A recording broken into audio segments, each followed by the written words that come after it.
ladies and gentlemen, joining in tonight, we have a requested stream. So this is the first time we have a kind of a request to the topic of the stream. Femboy Din Conchito, hello, Femboy.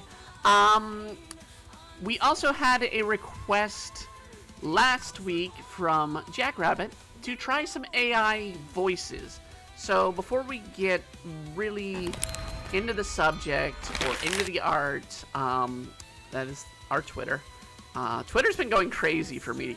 Apparently a lot of people love the idea of Australia for now ever being called You Will Die Hereville. Simply because it's spider season and nobody wants spiders. So last week it was we talked about doing an AI voice to replace. The thing is this is my natural voice. People are hearing me right now. This is how I speak. Naturally, if I go higher, I can go higher and speak like this. Or I can go lower. And these are my natural tones. So these are natural voices. And it's currently in the lead, but people can go and vote on DeviantArt / Embryards. You can go and vote on what voice you want. Now, we're going to premiere some voices. So, we are not changing voices. Don't change voice. Machine. Okay. So, I'm going to put on a voice changer. So, we're going to switch over real quick. Hello. So, this is sort of the voice I was thinking maybe we'll go with this. This image voice changer is simply credited to Tifa for some reason. From Final Fantasy 7, of course. It's a little... Actually, no, this is Amelia. My mistake. This is Amelia. So this is Amelia from ReZero.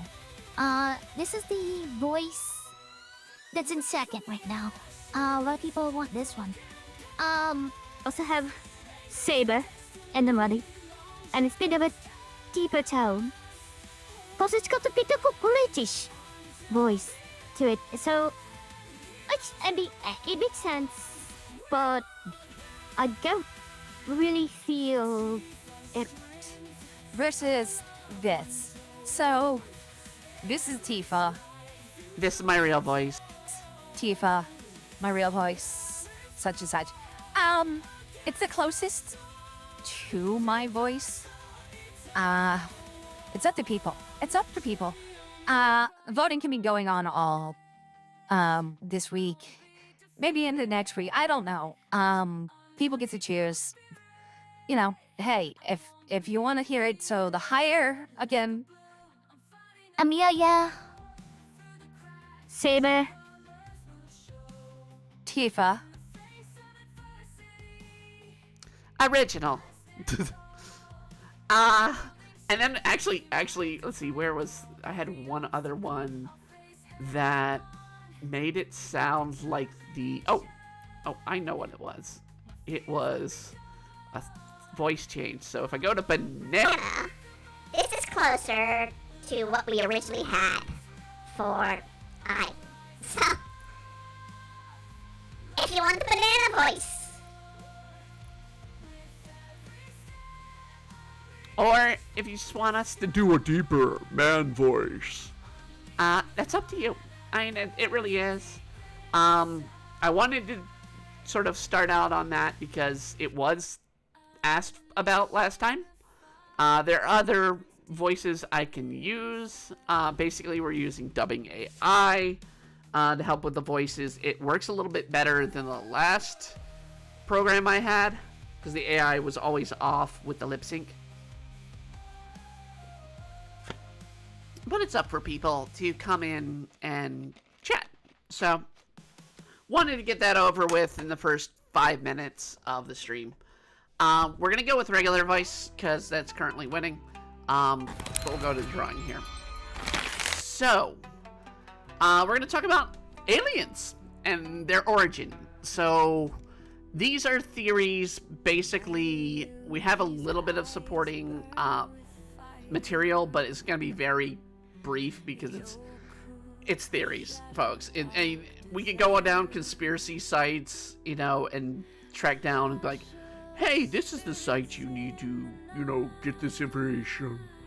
or we can, just kind of briefly cover what they do instead of going deep into conspiracy territory. So when one talks about these theories, keep in mind, theory, it's not fact, it's a theory. So there are a couple options, and we're going to go over each option a little bit throughout tonight's stream in the first 2 hours. On the second hour, we have an original character draw from request from DeviantArt. So we have a request. You can already see how I kind of sketch this out a little bit. This is the original character up here, and then we're going to sketch out from this. So this was a quick 5-10 minute sketch of how I'm going to get them to look. We'll see. But yeah, so we're going to start out. We're going to be doing some pages of Demon Blade. I need to finish these. I've fallen a bit behind. I've literally been a little sick today. My health is always in problem. And I'm literally drinking carbonation right now to relieve pressure, if that makes any sense. I ate one meal today, and I've been feeling nasty since. I've been sleeping and laying down all day, even though I got my ass up earlier than my alarm today. So it's like, yeah. So yeah, we'll do it. So let's go into the first few theories. So the number one theory is they're aliens. They come from space, and this is what I mean by origin. We're not kind of like going through each individual type of alien and all that. But the original origin that most people believe is aliens come from space. Now, there are a couple of things we need to think through when we talk about going in space. One, it needs to be a planet that supports life. And as far as science understands, so, I mean, this is one of the key things I always want to bring out when talking of this kind of subject, is we can only go by what we understand creates life. And we're thinking of carbon-based life, because all life here on Earth is carbon-based. But there could be other forms of life in other materials, possibly, that we don't understand. So it's like a very huge gambit belief that there could be life in other forms that we don't understand. A good one that people brought out is silicon-based life. I mean, that would be computers in our sense, but it could technically support life, and it wouldn't need the same environment we have. Now, those kind of aliens are your aliens from, I believe, what is it? The Independence Day. So your Independence Day alien types, where the atmosphere on Earth doesn't match the atmosphere they need to exist. So, but they're aliens, they're taking us over, destroying us, blah, blah, blah, blah. So if we went with that kind of concept, aliens could exist on a multitude of planets. Could exist. The most likely answer for life that we've discovered so far is like algae. microbes, algae, that kind of stuff. So when you hear, oh, Europa's got life, or signs of life from Mars or the moon, it's microbes. And it's usually like fossilized or some remnants of organic elements from carbon-based life form. So when we talk, hey, this is what science, or when you hear NASA go, life found on planet blah blah blah blah blah blah blah, it'll come out and about. It's carbon-based life, and they're using a combination of understanding of what the elements on that planet likely are. We're not going there and getting a sample and understanding. We're just be like, at this point, and the likelihood of the microbes that we can understand, their planet is made up of this material. We don't know. We know the only planet besides our own that we know exactly what's in it is Mars. And we don't even know that much detail because we haven't really thoroughly explored Mars.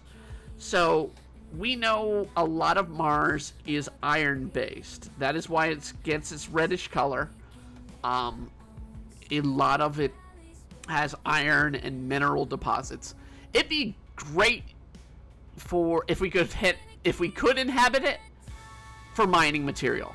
It really would. But same with meteorites and asteroids and all that. That's essentially where we would get the material to build a lot of these things. Is going to be places that normally are uninhabitable, with life that we use the material to build. But when we go into, say, silicon life, it expands. The concepts of worlds could exist in forms we cannot fathom. So if we're going to go with a concept of aliens existing, it could be any number, but you have to be willing to take any number of possibility. Because we barely have an understanding of the human body in terms of life. We don't know the spark. We know there's an element called the spark of life. When the egg and the sperm create, there is an electrical generation that comes into play when life begins. That is the God spark, essentially. It is the moment of creation for that form. So we know in carbon-based life that's something that exists. It may not be a sperm, maybe pollen, maybe something else that creates that life form, but that is the origin of life as we understand it. But we don't know what causes the spark. We barely know what even causes us to have cognitive thought these days. So it's a bit of a challenge to go through and be like, hey, we know exactly what is life. To start searching other planets and be like, this is life. And like, no, we don't know. We cannot definitively say we know what is life. At least to public knowledge. There could be science knowledge that we don't have a fathom of understanding what people are discovering, because this is only what's become public as far as knowledge. We do know shared thought is becoming a thing that can be doable with technology, and this helps with the integration. And this is very much what people don't know what the Neuralink is, and that is from Elon Musk's and the technology they've created through their, science studies and whatnot, Neuralink. And it's the same title I used for 11 Kingdoms back in 2013 of the same concept. It's a basically a point of reading our electrical impulses from our mind and being able to break that down into data and transferring that data either to others or to devices that we can control. True science fiction stuff that's coming about. Now, going back to the concept of the evening, the theory. So, when we talk about life on other planets, it's the main thing NASA talks about is organic, carbon-based life. So if you hear them say, "Oh, well, we found life," it's carbon-based. So space is, that large unknown. We don't know. But there are other potential origins, and this is where it gets really scientific and even some fantastical concepts of where do aliens supposedly come from.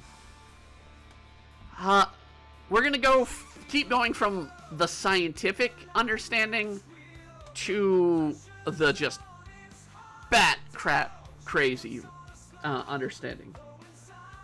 So, the next theory is they're not from space, they're here on Earth, but they're hiding in a place we don't really have explored, and that is the ocean. So we have the aquatic alien theory.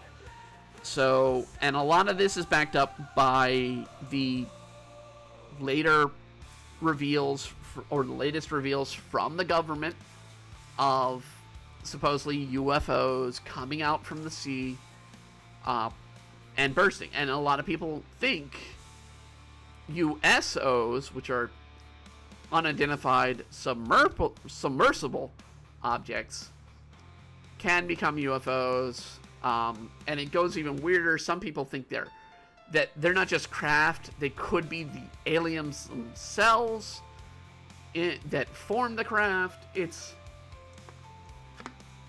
wild. It's wild. So, going through the concept of, hey, they're hiding about in water that we don't understand, or haven't really explored. Some people being like, oh, well, actually, they're the origin of the Atlantis concept. That Atlantis sunk into the sea, and so did this alien species, and they are the Atlanteans. And the reason I put this on, not out of the world, because we have government, concept backing this up, and you also have, this is more common in comic books and legends, that we have this origin of life possibly living deep in the ocean. The problem here is the change in atmospheric pressure. So, when we talk about an alien life coming from space, the atmosphere is also an issue, but it's not as big of an issue as, say, the ocean. So, a spacecraft, while it can sink and the astronauts inside be fine for a brief moment, once you start going to fathoms, deeper and deeper in fathoms, it's gonna crush real quick, because it's not built like a submarine. It's not built to handle the pressure, and even our subs can't handle the pressure to a point of some of the areas of the sea. And other than, the, talks and discussions about having maybe a, seeing a UFO coming out of the ocean or something like that,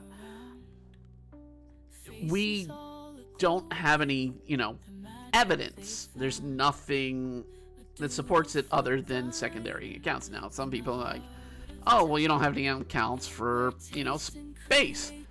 No, but we can study space a lot easier than we can study the ocean because of our limits of the pressure. So it's easier for us to look up, see the stars and, figure things out from there using technology and understanding. The third theory, which kind of derives from the aquatic, is the hollow earth theory. So, in this concept, we have a world, our Earth, there are pockets where they're hiding in under the Earth, and they use oceans to sort of pop out from where they're coming from. So that kind of blends in with the submersible. And the belief there is aliens live in an underground vast city, living off of God knows what. When you talk about this, it's never understood what supports that life. So we never really understand until we get to the start getting into the more weird and wacky theories on these ends. But when we talk about, the concept of the inner Earth, again, most people don't understand, if we dug a tunnel and past the mantle, which has never been done before, eventually the pressure of the Earth's gravity will still come into play. It doesn't matter if you're underwater or not, it will still come into play. And the pressure will eventually crush and destroy you. Sorry kids, you cannot dig a hole to China. You never will succeed. It will kill you if you tried. And actually got anywhere of note. That's the key. You gotta get anywhere of note. So when we talk about the terrestrial, it's keeping it still as an origin that is within the world, within our understanding. We could think this as a possibility. Then we get to the fourth theory, and this is where we start to veer off. Aliens are multi-dimensional creatures. To our knowledge, we cannot travel dimension. There are theories and rumors that the government can, but there's never been, a public release of proof on that. And this concept has, some alternate version of Earth creates these beings, and these beings found a way to traverse from their Earth to ours, and usually they use the ocean or space to traverse it so that they're not running into humanity of our world directly. This is more your hold on a second. This is more your greater sci-fi theory that they come from another dimension. Sadly, this is a little more possible then the next one. So the concept that somehow they found a way to traverse through dimensions to our world, and we interact with them in a sense. They're trying to study our world, and there's even theory that their world is dying. They're coming to our world to see if they can inhabit and overtake our dimension, such and such. So that is one theory. That is number 4. Yeah, number 4. Origin number 5. And this is where we're breaking physics laws. Time. They're not aliens. They're us from the future. For those who think dimension would happen after being able to understand how to traverse time, no, time is far bigger barrier than dimensions, science believes.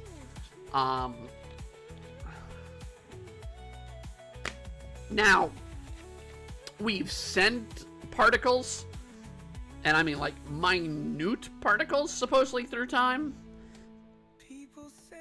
But, I mean, we're talking like atoms. But nothing, physical scale. And we're talking, physical beings. These are creatures that have crossed through time. And so they come from some distant future. What purpose, we don't know. But they're here observing us for some reason. And yeah, this theory kind of falls apart real quickly when you're kind of like, well, why are they here? And be like, oh, well, they want to study what happened in time. It's like, but that means we'd have to destroy our own concept of time before their understanding, or something happened to destroy our records as they stand. Now, I mean, that's believable. You could have war or something that happened to break that up. So, that's the 5th theory. Then we get into the 6th. The 6th kind of combines... Shut up here. I didn't say anything. I did not ask my phone what the heck. That's weird. Maybe aliens are caught on into my doing this stream and decided to contact me through my phone. I don't know. For those who don't know, I'm pretty skeptical on a lot of these. I like to write with these concepts. I don't like the concept, because I mean, my current novel, Shattered World of the Uninvited, starts with a multiple dimensional collision of Earth and the world and Shattered World, which literally is a broken and shattered world. That they have a microsecond of being on the same dimensional plane, and when they go back away from each other, we don't know what happened to Earth, but we do know a lot of people, buildings, and places all ended up on the planet of the story. So we have a lot of people from our world. So that kind of brings in sort of the multi-dimensional concept. The problem with the multi-dimension is we don't know what time or elements. We don't know. I mean, the concept of dimension, multiple dimensions, is vast and wide. We don't know the differences, the causes. You can go with the whole regular written concept of it's a world to our understanding, but a slight difference, here or there. But if you really think about it, there could be some severe, drastic changes from our world to theirs, and multidimensional. But when we talk temporal, then we're breaking the laws of known history and potential future. So what would be possible within our understanding that it could occur? And again, the problem with temporal is breaking the light barrier. You have to break the light barrier to travel through time. It is not possible for anything with carbon-based form to survive that trip. At this time, we might find a way in the future. There's no telling what will come of the future. But at this time, there's no way we could safely transport a carbon-based form through time using current, hydrogen, the hydrogen or whatnot, the particle accelerators that we know of or we have. So there's no way to do that. But aliens, it'd be possible, because the whole thing that you need to get in your head when you talk about an origin of an alien is you take what we know as our origin and you say, forget all that. Here's how this life exists. And then your possibilities are through, dramatic changes. We're not talking about, just either carbon or silicon-based life form, because those are two concepts of life form that could be possible. I mean, we are carbon-based, and silicon, we understand, is a possibility of life. But there could be,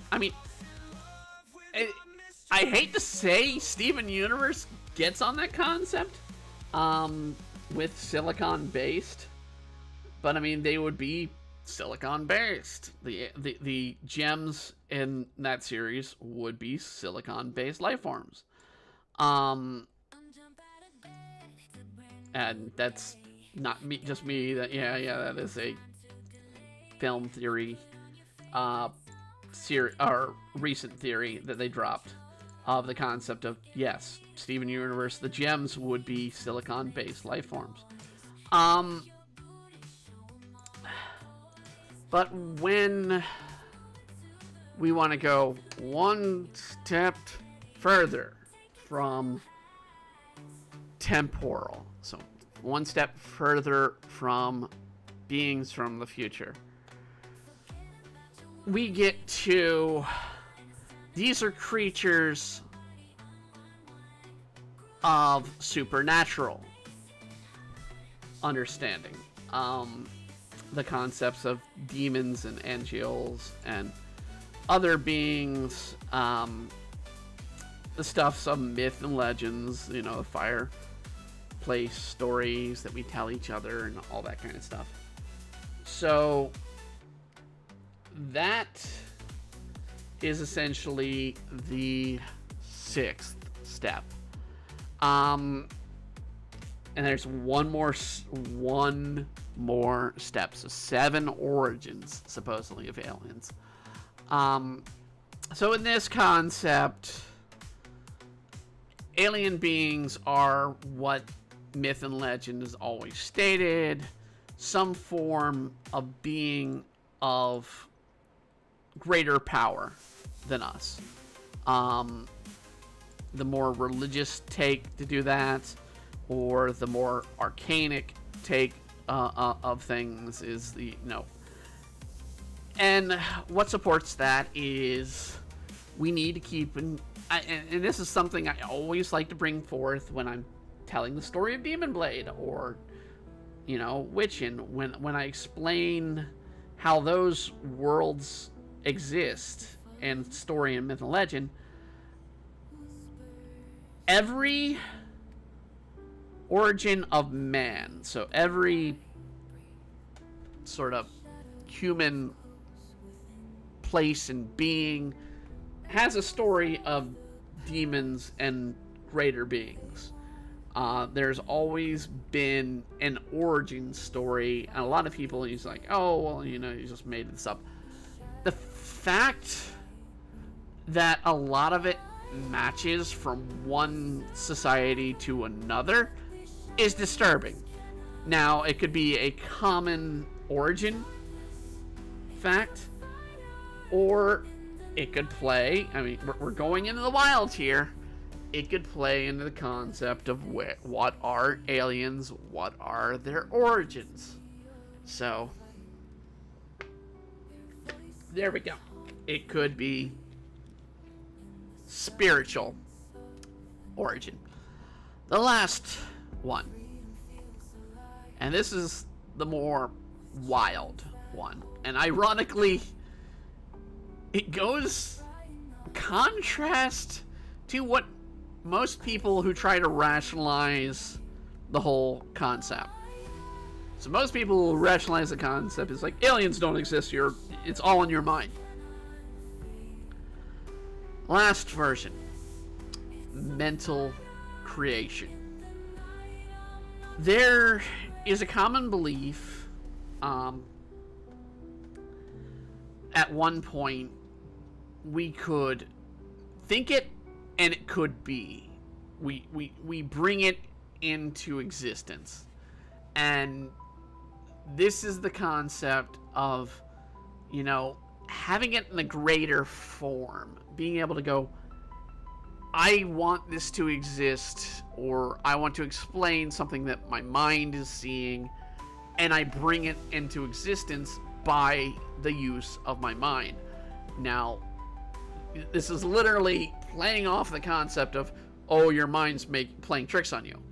Literally playing on that. And it's hard to kind of, drum into people and explain. It's like, okay, so if we go with this concept, aliens exist because we subconsciously want them to exist. And somehow our deep subconscious is creating something tangible. Like I said, it's the wildest version of all of this. It's hard to believe that something like that could exist, and if it does, I am, putting my heart in that I'm a billionaire. So, if we could subconsciously create something into being, then that origin would be possible. But it requires an understanding of the mind beyond our understanding. Well beyond our understanding. We don't really even understand what causes a dream in humanity. And it's something we all know exists. People dream. Most of my stories come out of my dreams. But we don't quite understand the concept of a dream and what forms a dream. We figure it's our minds at rest, basically putting together and trying to make sense of our life for that day and summing it up. But if you are someone like me who suffer from nightmares like crazy, you see some wild crap in your life, and it's like, okay, how did I dream that if I didn't experience it? Is it a basis of my mental cognition basically saying, oh, well, I find, this element of my fear coming into play and messing with my, memories and concepts.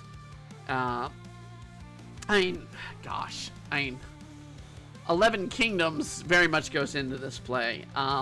So my original novel, 11 Kingdoms, basically is about, it's a science fiction story about sort of an isekai where the main character is ripped, her consciousness is ripped from her body and put into the game. So you get a little isekai moment here.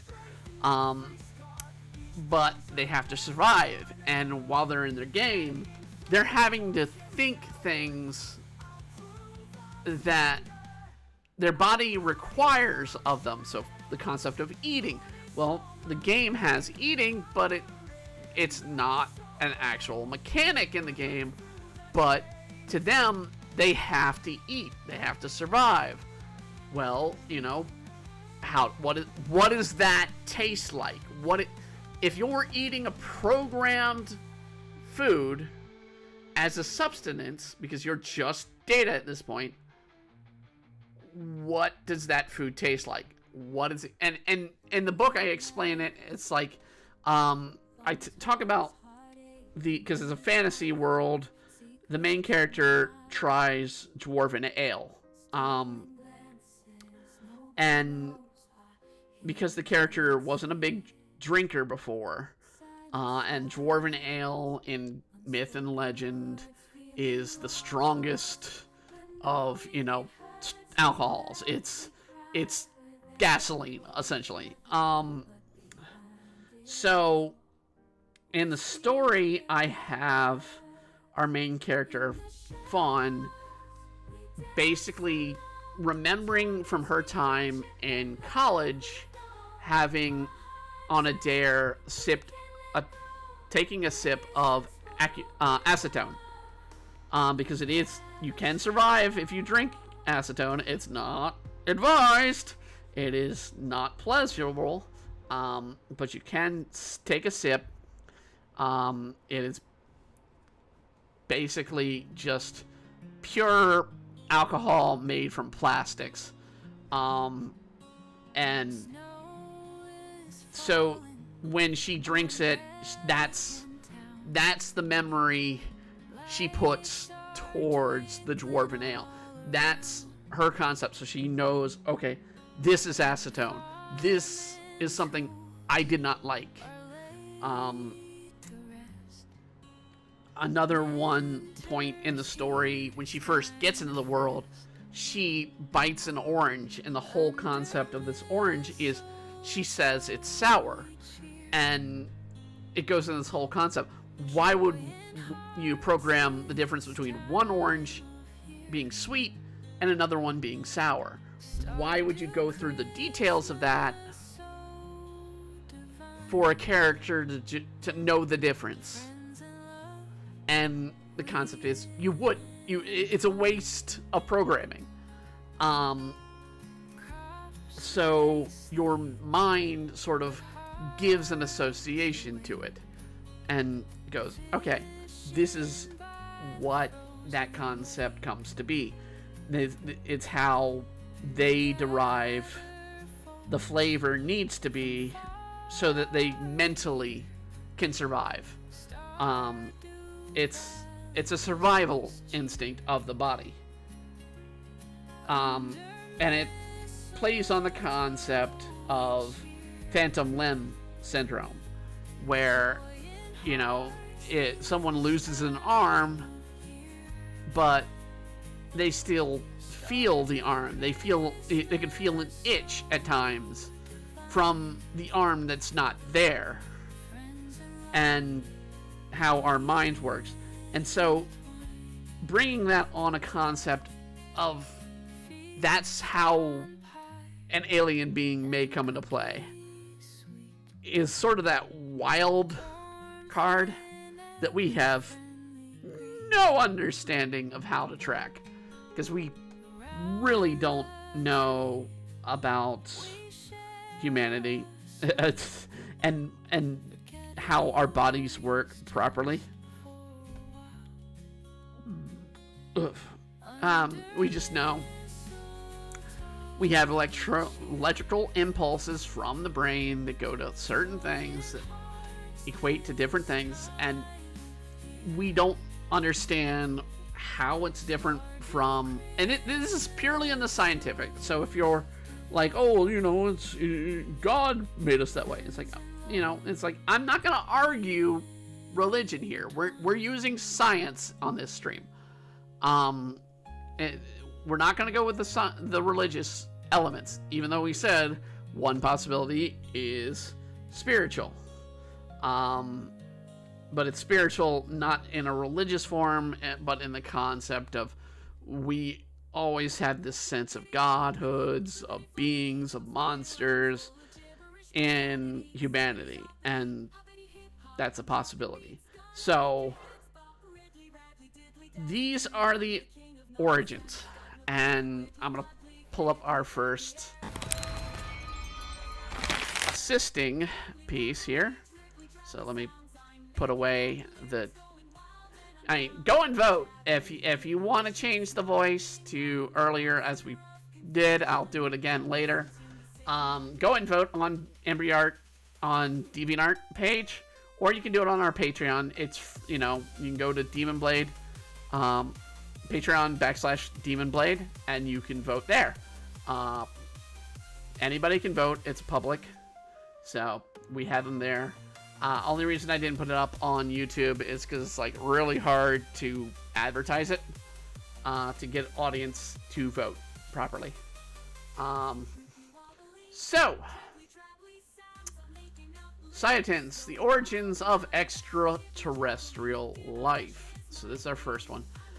This is from Yashiro Oba from Hokkaido University, Japan. Has analyzed 3 meteorites found in something new. So this is basically them looking and trying to understand carbon-based life. So in this fragment of meteorite that broke, they landed in 1969 in Australia, have shown a precedence of organic compounds in these fragments. Again, carbon-based compounds. They even say it carbonous. Chondrite meteorite. So, in doing testings, this is what science bases, as I said, and NASA bases as, this is how we explain the extraterrestrial life. But we're not talking about, you know, the microbes. Those are, I mean, I guarantee you those exist. There's no doubt in my mind those exist out in the universe. We're talking actual life forms. We're talking what people think of as the concepts of greys, as they're referred to, or other alien life forms, because I know there's several versions of alien life forms. So this is the common theory of origin. This is why I don't have much to explain this, because it's kind of really going off of conspiracy theories sites, and I don't want to use conspiracy sites as evidence, because it's just like, oh, you know, I heard something from my sister's brother, you know, former roommate, cousin, you know, blah blah blah blah blah. It's telephone. It's the game of telephone. So we don't really understand what the origin is of the game of telephone as to what a person's mindset and concept is. So when we talk about alien life, I'm trying to get up here. So, where is the alien life? The top 6 theories. So this is their 6 theories. Paradox. It started it all. So they're going on the concept of a paradox of another civilization. So this is very much the multi-dimensional theory, where they come from another dimension or some event in time that thrusts them out of, time and space. The Great Filter. One theory goes as barring life from interstellar travel and communications, aliens, the barrier is known as the Great Filter. So there's something that blocks us from understanding, be it from space or from the subterranean or aquatic concepts that we've gone through. So it's the Great Filter. Do not disturb the aliens. Another hypothesis of alien civilizations certainly exist, but they're simply inactive. So this is the kind of like the best way to describe it. It is Japan or tribes in Amazon. So Japan in 1800s, 1700s, 1800s, where we know they exist. 1600s included. We know they exist. They're there, but they didn't want to go out in the world. They weren't exploring. They were isolationists. So this is the kind of concept that the aliens are isolationists. So they have a society. We know they're around. It's an isolationist concept. We don't interact. The gigantic bottleneck theory.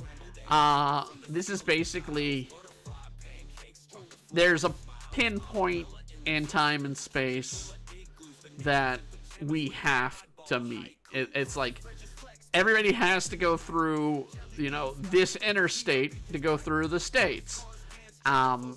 So it's like, you're gonna have to get on that road, and that's how we meet. And that's one belief there.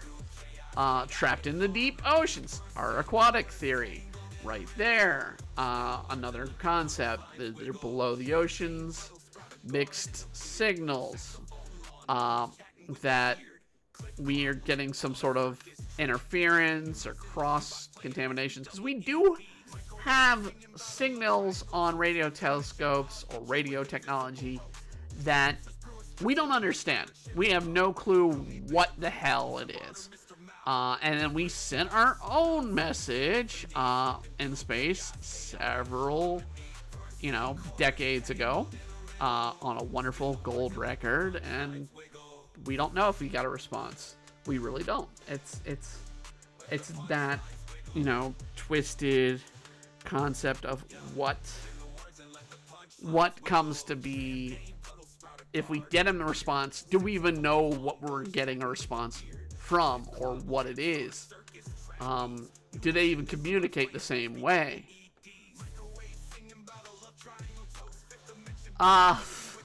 So again, we get to, where are the extraterrestrials? Everybody is waiting. Yeah, so we're just waiting for them to come. They're already here. So the concept again, aquatic or terrestrial, where they're, under the ground.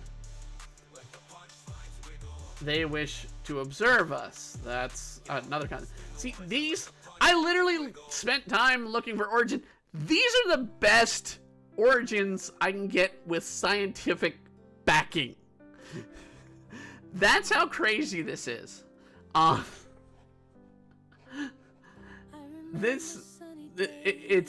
We're looking in the wrong direction, region of space. So we keep looking in space. We're looking in the wrong spot. It's always fun. Not long enough, so we need time to get to it.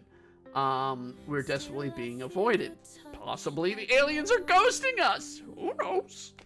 I mean, they could just be like, there. It's like, we're not talking to you. You're Earth. You're stupid. Go away. We don't want to talk to you. We're here. Yes. Ignore us. Ignore us! As they stand there before us. We could possibly be alone. That is another concept. So, I mean, I'll put that in 9 in our theory. So, concept 9 in the theory is they don't exist. 100%. And that's the wild belief.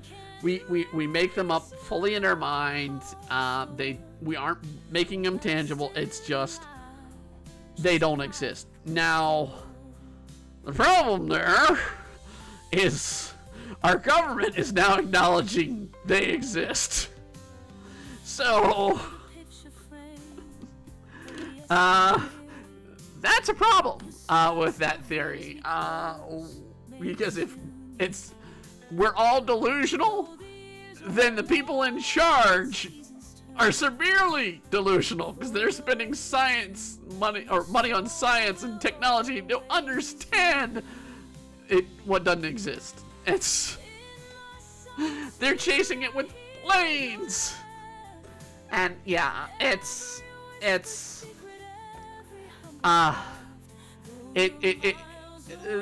the concept of theories, and this is why I started out. I said we're talking about theories. I mean, technically, yes, there are theories that still technically exist in our society that we call theories that we take as facts. So gravity is a theory, but I can tell you if I drop something, it's gonna fall. I can pretty much observe gravity. That's while it's still a theory, I can definitely observe it. I mean, it's like the flat Earth theory. While we can observe the Earth is round, there are still people that believe the Earth is flat. And I guess we can put that as number 10 here. Using the flat Earth theory, there's the theory of aliens exist in Antarctica, and the ice of Antarctica. That goes along with the concept of the Nazis exist in Antarctica, and the Nazis exist on the moon. So, I mean, we're getting to the wildest concepts here. But the concept, if you don't know, flat earthers' concept of the Earth is basically Antarctica isn't an actual proper island continent as we think, that it's actually just an ice ring around the disk of Earth, even though we can literally fly around the planet in a spherical form, and there's such a thing as a radius on Earth. So, I'm not gonna go in flat Earth theory. Let somebody, go watch Oompa for flat Earth theory, and congratulations, Oompaville, on your marriage to Chris. I will buy some more freaking Sour Boys to honor you guys. Although I'm pretty packed up on Sour Boys. But yeah, the concept of flat Earth, even if it's requested, I am not gonna cover it because there's not much to cover. It's a very shallow and easily debunked theory. Although there's some people like Candace Owens who seems to be buying those theories, as well as the concept of we never went to space, even though we just rescued astronauts from space. Oh, no, that's a myth. Yeah. And that's when you get into the hyper religious type, and be religious, that's fine. I'm religious. I believe in God, but I come from a Christian belief, but I don't let that be my one and only concept of understanding of the world. I want to learn about things. I study. I go through, learn about cultures, learn about history, learn about myths and legends. That's literally how Demon Blade exists as a story. It's based on myths and legends of the world. Usually not the common ones. So a lot of people will use, Viking lore or Greek lore as their myths and legends.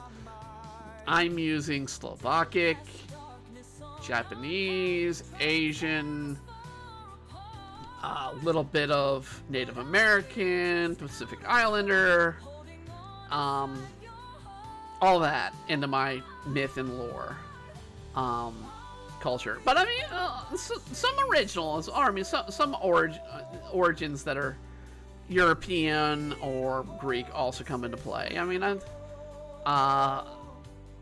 and whatnot. I mean, there's going to be an angel that appears in this series as a named character. So it's going to be a regular appearing character. It's not going to be the regularly concept of the Christian angel, but it's going to be in the series, because if I'm going to talk about demons in a comic, I need to, show and perceive the other end of belief and religion and the holy concept. So it's important to address because I'm using myth and legend. The concept of the Demon Blade is based on the myth and legend of the Muramasa Blades. They are a real weapon. They are known as Demon Blades. That's the other term for Muramasa Blade. And they are believed to drive their users mad. But as we go, because we're currently going into, or we're in the Homecoming Horror arc, once we go through the historical villain Shinyoku in this current arc, we will have some unusual non-human characters appearing in the next several stories. And the first demon that appears is a frog-based demon that was designed well in the series. Already appeared in the 2013 run of the series. And you'll see them. You'll see Mai and Ino's father, which also appeared in the 2013 version. He's based off of Japanese lore. There's a nymph in that concept. There's a vampire based in that concept. It's based off of Slovakian lore. The nymph is based off of Greek lore. And there's a mimic. Well, no, it's not a mimic. It's a... forget exactly what it is. But it's... There'll be a fight where Tetsu fights himself, essentially. Shadow version of himself. Of course, we have the Golem in this current chapter going on. The last chapter and the current chapter that we're working on. The Golem exists. That is Hebrew origin. So, the Golem being a mythical guardian of biblical nature. So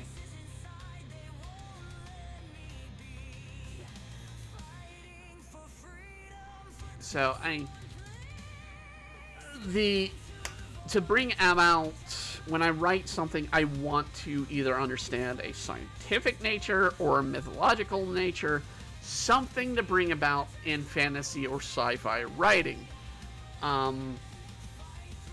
So that's how we come about with those. In Witchin, I'm just using sort of a combination of the understanding of, you know, what were witch trials not only in America, but the ones in Europe. And I'm bringing to life, occasionally you'll see mythological creatures. You see Armand currently in the series, who is a dark elf. So, I mean, it's good to note when you create something to not just rely solely on your creation. Go out and get something to solidify your creation a little bit, be it an understanding of history, be an understanding of, you know, psychology, whatever, that'll help you develop your story. But when we talk about the more wild things like alien beings, do they really exist? I don't know. And the frightening part is our government says yes these days. So it's not, do they exist? From my point of view, our government says yes, they exist. Now, to what point I believe the government? Very, very little. Doesn't matter who's in charge. I will not believe them 100% because they will lie. That is a proven fact. The government will lie to us.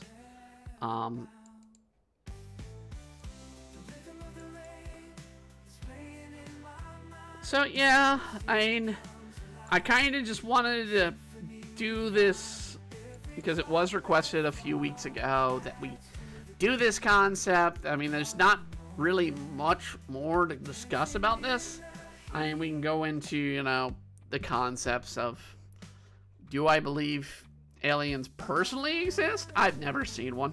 I've never seen a UFO. I've never seen a ghost.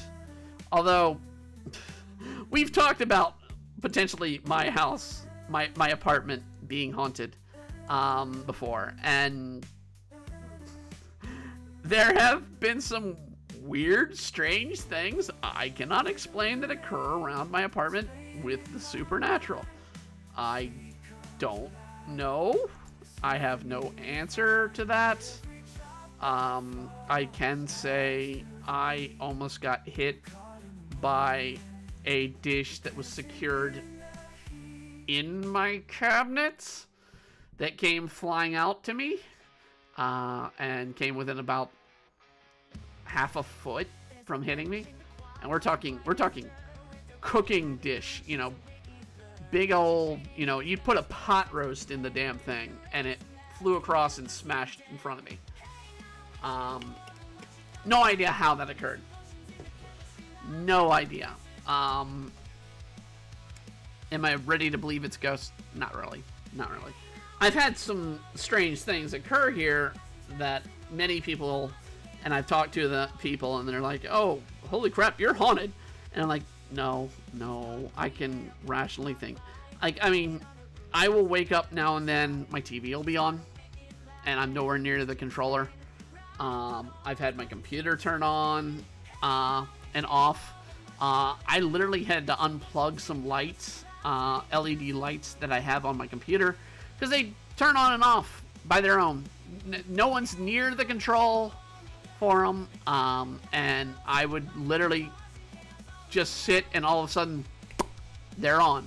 And it's like, well, I think my explanation for those were more, I think a neighbor has a common signal device, meaning they have lights or a TV. It's reacting to remote, and that they're just on the same wavelength.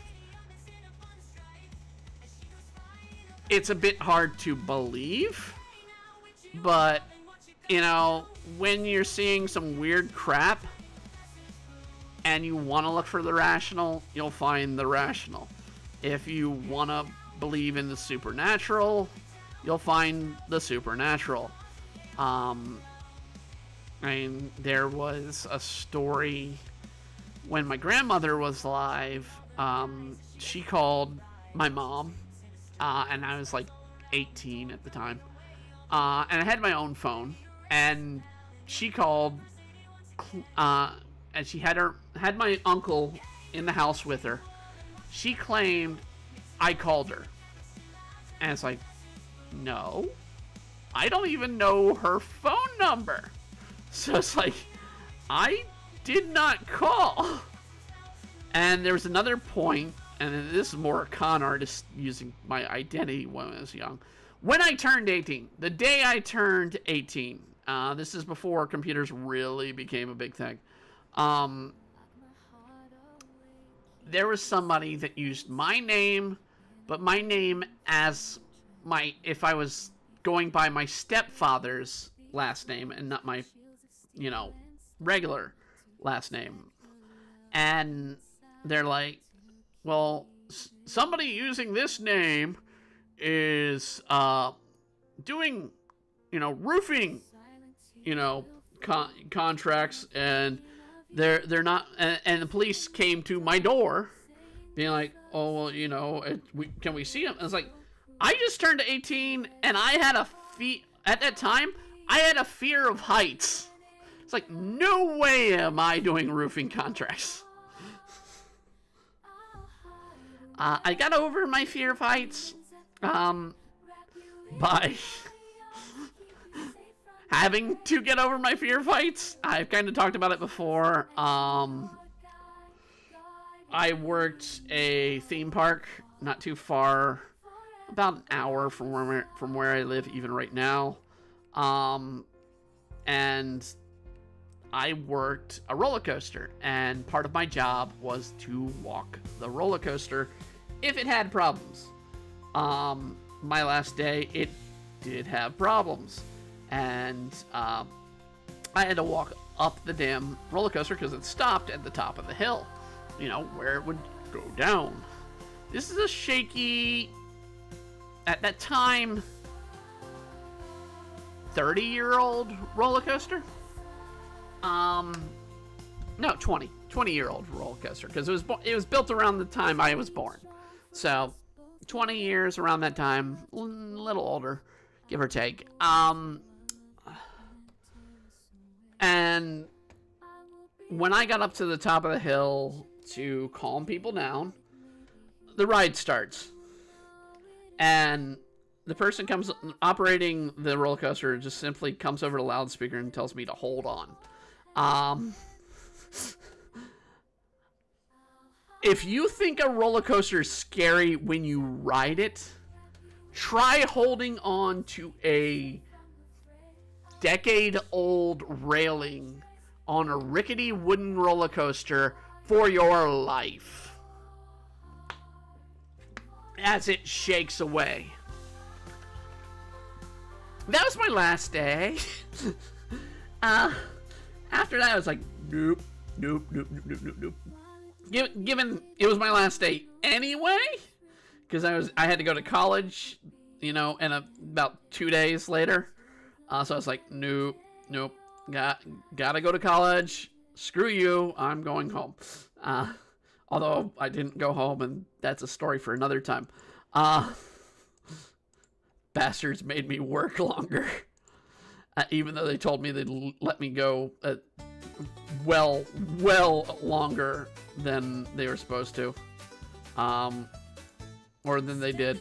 So I was like, yep. So yeah, when we talk about supernatural, it's always a grain of salt. I mean, we have no proof. I enjoyed Moist Critical. They bought a barn or a farm in Florida that's haunted. But they went there, and just go and watch it. It's hilarious. I mean, Moist Critical doesn't believe in the ghosts, but they do these ghost shows, and it's just dumb. It's dumb, funny crap, and it's entertaining. It's entertaining. If you believe in ghosts, then you may not like it, but as someone who's very skeptical about any supernatural, it's funny. It's funny. It's something to watch and enjoy. So let's talk this second hour. Let's talk about some of the stuff going on in the world that we can talk about. I don't want to go into too much because it's good for other topics and whatnot, and when we touch upon things going on in the world, it's fine. But let's talk about the biggest elephant in the room. The Pope died. So this is I think the second time the Pope died since I lived, because the last Pope stepped down. He didn't die, he stepped down. But I remember from Pope John Paul, technically I think I was alive and when the Pope before John Paul was put in office. I don't care. I'm not Catholic. But yeah, I mean, it's sad to see any figure that people look to for religion pass away. If they're in good standing, I'm not gonna weep over somebody who is, basically preaching the death to a society. I'm not gonna award that by anybody. It's kind of why I'm not hugely religious, is because there's a large point of society. It's like, while I am not, in I am nowhere in loving or lockstep with any activists in the trans community. I am trans. That's been stated by people before. We've covered, several versions and stories of, me being trans before on the stream.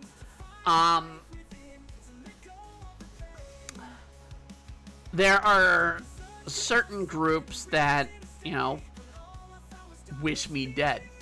And I am not happy to deal with them.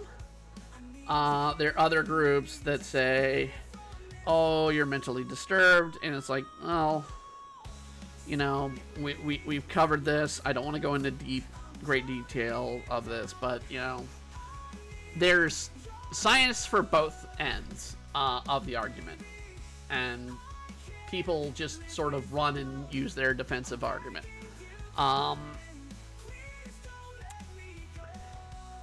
And by far, I nowhere on that list being like, oh, well, they're out to kill me, and that gives me the right to be ugly and abusive. And it's like, no, you're a person, I'm a person, we all exist. I'm not gonna sit around and tell you how to live your life. Don't ask me to do live my life to your standards. Simply enough. Live and let live is sort of the concept that I follow. Like I said before, I do believe in God. I do believe in the Christian concept of the God. But I also am of the belief, if you truly are religious, you respect the world created around you by, studying the world around you, by understanding the world around you. If God exists, then he wants us to, use the knowledge and technology we invent to strive and thrive. That's the reason we're here, is to survive and thrive. And use that concept to, basically live. If you want to go, towards the more theological elements of it, Jesus died for our sins concept. You go into that concept and you be like, well, you're sinning and Jesus died for your sins. It's like, yeah. And it's like, if you believe I'm sinning, then that's between me and God, not between you and me. And that's literally in the Bible. That's one thing that most people kind of, when people say, don't put your religion in my body, this is the true concept. It's, you don't get to say who I am. I can say who I am.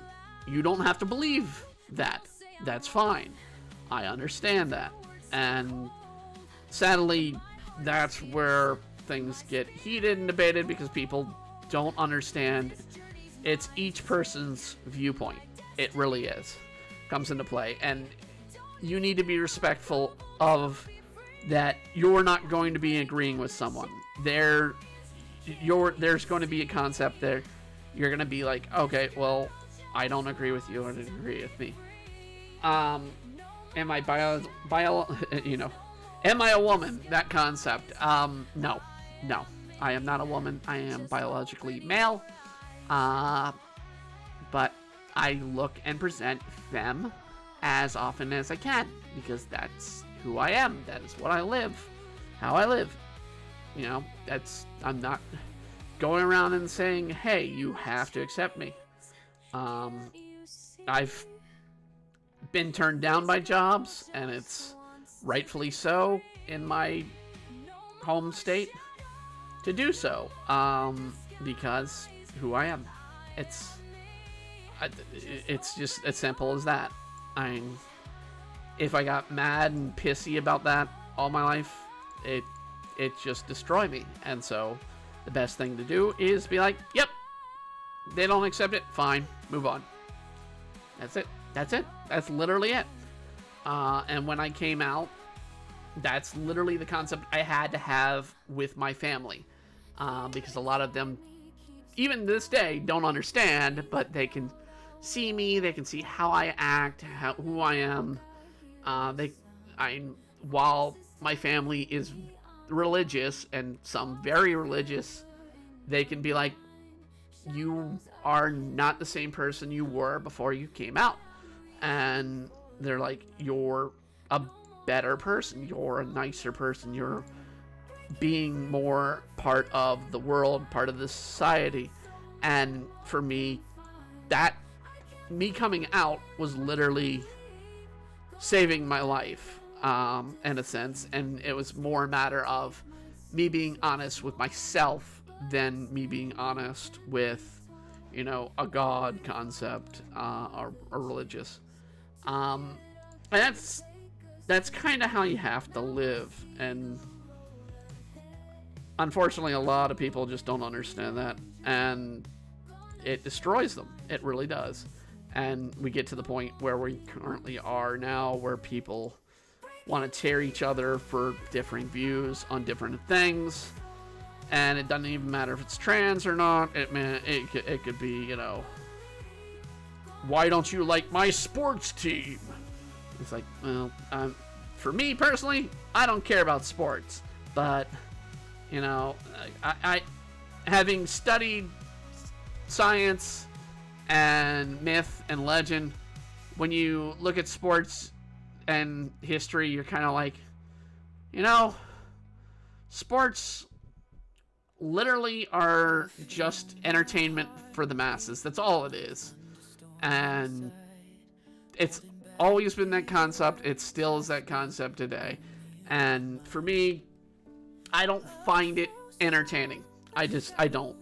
And so that's why when my family wants to, watch, the Super Bowl, I'm like, okay, I'm gonna go, watch something else, or play a video game, or we've done it live. We've been on stream during the Super Bowl, and it's like, yeah, because I'm not a sports person. I'm not into it.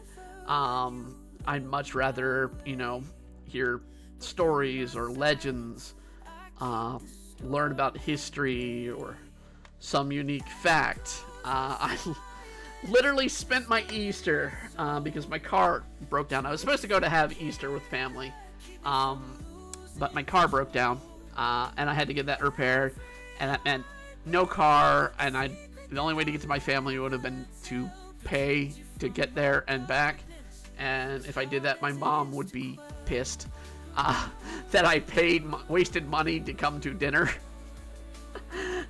So I was just like, I'm just gonna stay at home, watch something, and I ended up, and I'll call it out. It's G. Let's see. Let me. I gotta look up the proper YouTuber name.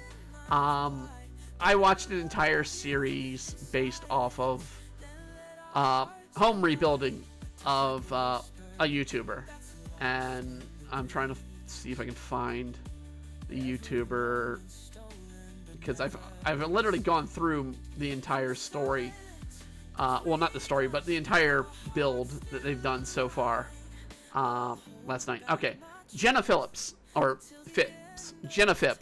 I watched Jenna Phipps' channel, all 61 episodes, each about a half an hour long, of them buying this horror show of 1940s, 50s house and rebuilding it. That was my Easter. Normally we're here doing Stardew Valley Let's Play on Sunday.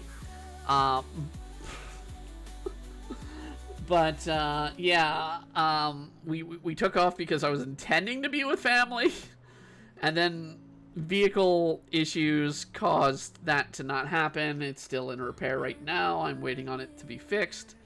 Nothing major. It's just alternator. It's just not holding a charge. And it's been an ongoing issue for this, so it was just like we need to just get rid of the alternator and just completely put a new one in and see where we're there from there. But at the same time, it's like, okay, let me ask my mechanics. My mechanics were out for the holiday, so it's like, okay. So finally got it out and the get it worked on yesterday, and it's like, okay. So they have it right now, and probably have it for another day or two to get it fixed. So, but yeah, I mean that literally was my Easter. Is I sat at home, ate leftovers, and watched home renovation on Jenna Phipps' channel, and it's definitely cool. Check it out. She's a crafter. I don't usually watch crafting channels because there's so many of them. I was more interested in the DIY of renovating a 1950s home that they're going through, and my God, I pray for their sanity. I can see from episode 1 to current how much exhaustion is on Jenna's face, just from having, to deal with the crap she's dealing with in this build. And it's just like, it was a renovation, and it still technically is a renovation because they're rebuilding it to what it looked like functionally, but they're having to build it to standards of British Columbia, Canada, because it's in Vancouver. But the issue being is they're building this, and they basically had to just completely go to the foundation with this place because they had horrific rot in this place. The worst element was the damn sewer pipe had a nail in it, and it's like, okay, you put a nail in your sewer pipe. At some point, it caused the sewer pipe to backflow and rot the interior of the house. It's like, ew. Just, ew. I'm glad I'm not a house owner. So, yeah. That's sort of what's going on for me over this weekend. Then, of course, the Pope died after, ironically, meeting with the Vice President. Although it was a stroke, we do need to establish, it was released today that it was a stroke, so Vance is not responsible for the Pope's death. Despite what some people probably would be like, no, it was a stroke. It was a stroke. So, I mean, the man was in bad health to begin with. He's been dying for months now, so it's not terribly a surprise. And one other thing to talk about that dropped today. I mean, technically, we knew about it a few days ago, but it dropped today. Oblivion has been re-released. Elder Scrolls Oblivion is out. A remake of it.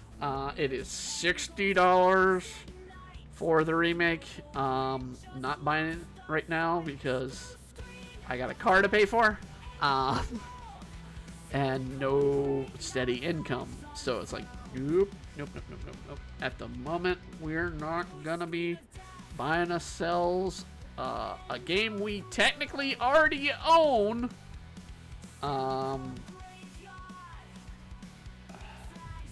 We're not going to be doing that as a let's play it this time. And of course you can hear I'm very congested right now, very coughing a lot, because my life is tormented by pollen, and I think today was supposed to be the only relief in my area for rain this week, and to my knowledge it didn't happen, so I'm gonna suffer a lot this week because it's getting beyond my allergy meds. It's getting to where my medication for allergy will not be able to hold up, and so you're hearing me rough and down in my voice instead of being higher, which is how I actually talk when I'm out and about. That's because congestion. It really is. It's hard to keep the higher voice when I have to go up to the nose. So, because that's, you know, a vocal training for people. When you want to do Low, you go down to your diaphragm, and then do that. and then when you go higher and to your nose, and that's where you speak from there, and anything else is in between. So that's essentially where vocal training comes in. The more you work, the more you practice, the better you can hold it, and the more you use it, the better you're at. But when congestion hits, all things are off the table. I mean, people ask in the past, it's like, why don't you do voice acting? It's like, I suffer horribly from allergies, so I'd go in, do the voice, and it'd be like, okay, next day, let's do the voice again, and the voice is completely different. And it's literally congestion. It literally is. I don't know how voice actors that have asthma or allergies really bad do it, but they do it. I'm just not trained that well.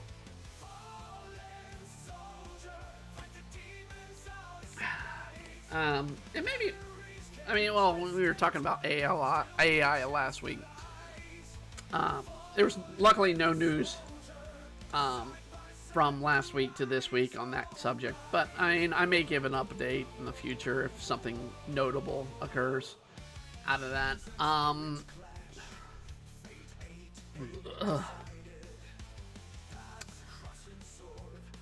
But let's talk a little bit about. I mean, we've got about half an hour, so let's cover more about what we kind of talked about earlier at the beginning, and whatnot. It's AI voices. So I said I'd come on these again. For those who didn't catch the beginning, don't know. Last week when we were talking about AI, it was questioned: do I want to use an AI voice for I? So originally, we used a voice similar to this. So, this was closer to what we used for I in the past. It's not perfect. In fact, it's a different program I don't have control over. The pitch and the tone. So, we're not able to get that squeaky, chipmunky voice, as people called it. So we can't do that. But we do have AI voices, which on the program we were using doesn't do well. And now we got a program that does do it well. But I can't create a voice in the program. I can get a voice from somewhere else. So far, I've gone through a bunch of voices. We've got a couple other choices here that I'm like, okay, these kind of work. But given my regular voice is here, we kind of want to have a voice that's similar. So we kind of go with this. This is credited as Tifa. I'm guessing Final Fantasy Rebirth and Remake. Having that sort of softer tone, so it's not get the, echoey reverb of my voice. So that's an option. We have the one dedicated to Saber, but for some reason has a bit of a influence. I don't know how they get it, but it's a bit of a British influence in the influx of the voice. And we have Amelia, which is the second place current contender in the vote. That is just completely unlike my voice. But I have a couple others, and so if you sort of have they say this is Jinx. I don't quite hear Jinx from Arcane. I'm not a League of Legends player, so I don't know if this is more the League of Legends Jinx voice, but this is Jinx. We have a couple others here. So this is supposed to be Megaman from Konosuba. Her voice. I didn't want to do all female. You have. I'll stuff him. So does that now? Yeah. We're trans. I'll stuff those. Technically trans. So we have Elstolfo's voice. I just if you're watching this later, comment below if you want to hear these voices. This is supposed to be I from Oshinoko, so the mother that is short-lived in the series. Watch the series; it's really good series.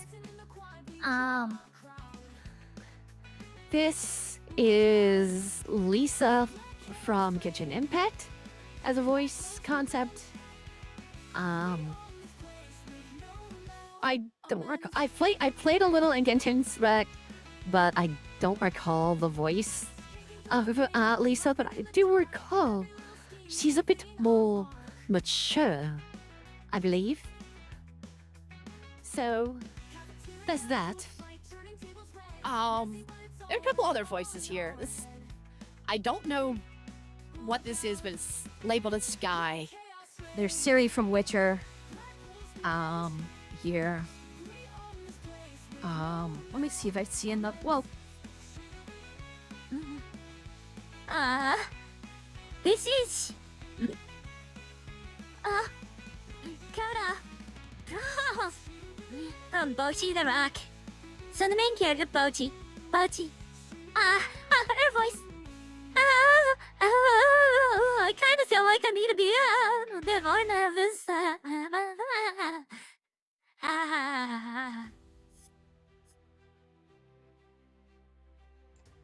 so yeah. Yeah. Concepts of voice. I mean, do you guys want to hear an AI's voice in the future? Do you want me to just keep using my regular voice? I mean, I personally do not like my voice. It's very nasally to begin with because I wear glasses, so my bridge is pinched regularly. Plus, I suffer from allergies all the time, so I learned to speak from my nose. And if I soften my tone and raise the pitch of my voice, I come out about like here, which is usually how I try to act in public. So I'll be like, oh, hey, can you help me out? I need to, blah, blah. But because I am slightly trained in vocals, I can deep voice his thing so we can carry on for deeper voices, but it does hurt my throat because I'm not trained in the deeper voice. deeper voices, stuff like that. You go deep, you definitely hurt your throat. It's easier not to hurt your throat, but when you do a higher voice, unless you're not properly trained, but it's easier to do a higher voice, I find, Then a deeper voice. Now, I mean, if you're more of a bass or baritone in voice, then sure, you might do better than I do. And yeah, all more power to you. I'm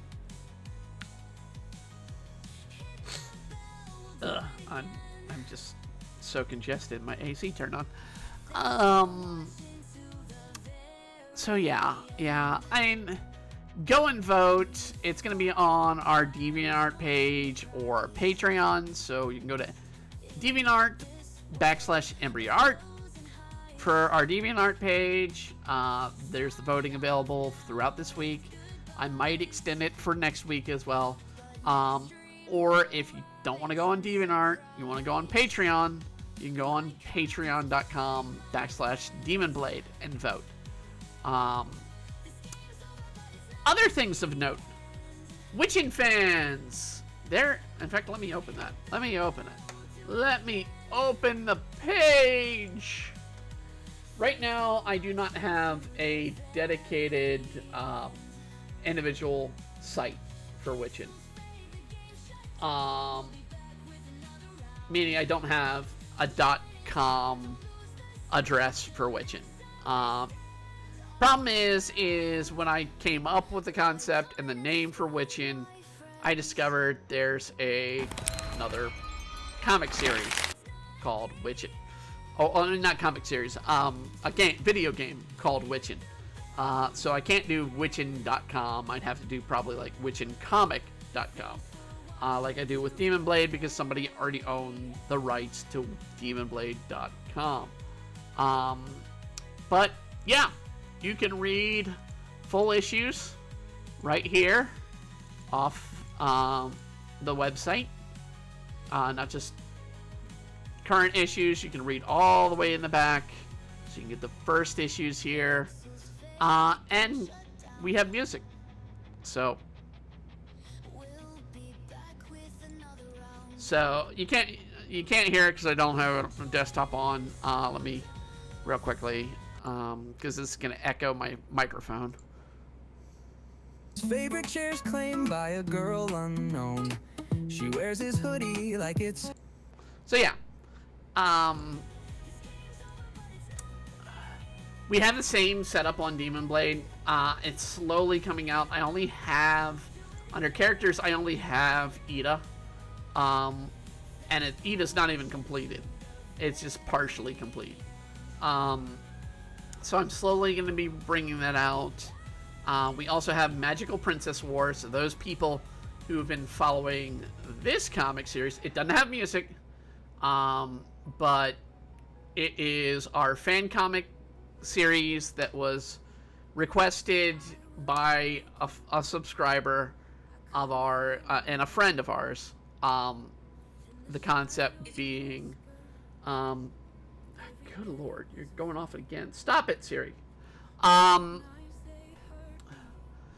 So the concept being Star versus the Force of Evil with teams up with My Little Pony versus, I'm gonna get to the right page here, Sailor Moon. So I go through each month. I do a page of this.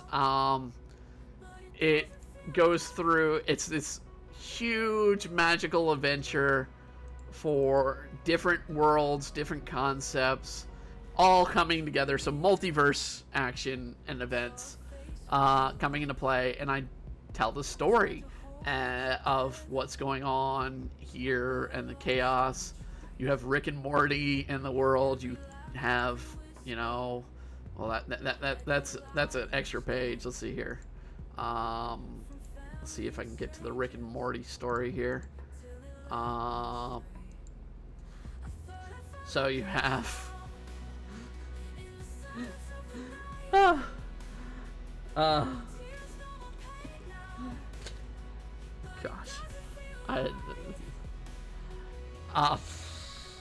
you have multiple series. You have this. You even have South Park, for God's sake, in this world. So, I mean, the concept is multiple worlds are coming to collide to fight over the endpoint. I do need to fix the page a little bit so the entire page shows. I now know the dimensions that I need to fix this too. So a lot of people who ask for multiple series from me, where I'm going to post them and whatnot. So I mean, technically, they're all here available on DeviantArt, but it's a mess the way DeviantArt has things. So eventually, I am going to be setting up a page that will host them all. All the comics, doesn't matter whether I like them or not, they're gonna be up there. So we have the One Piece story here that's got a lot of fandom. One Piece Days at Sea. It's currently a monthly run on the 15th of the month, where a fan basically came up to us and said, hey, do a series.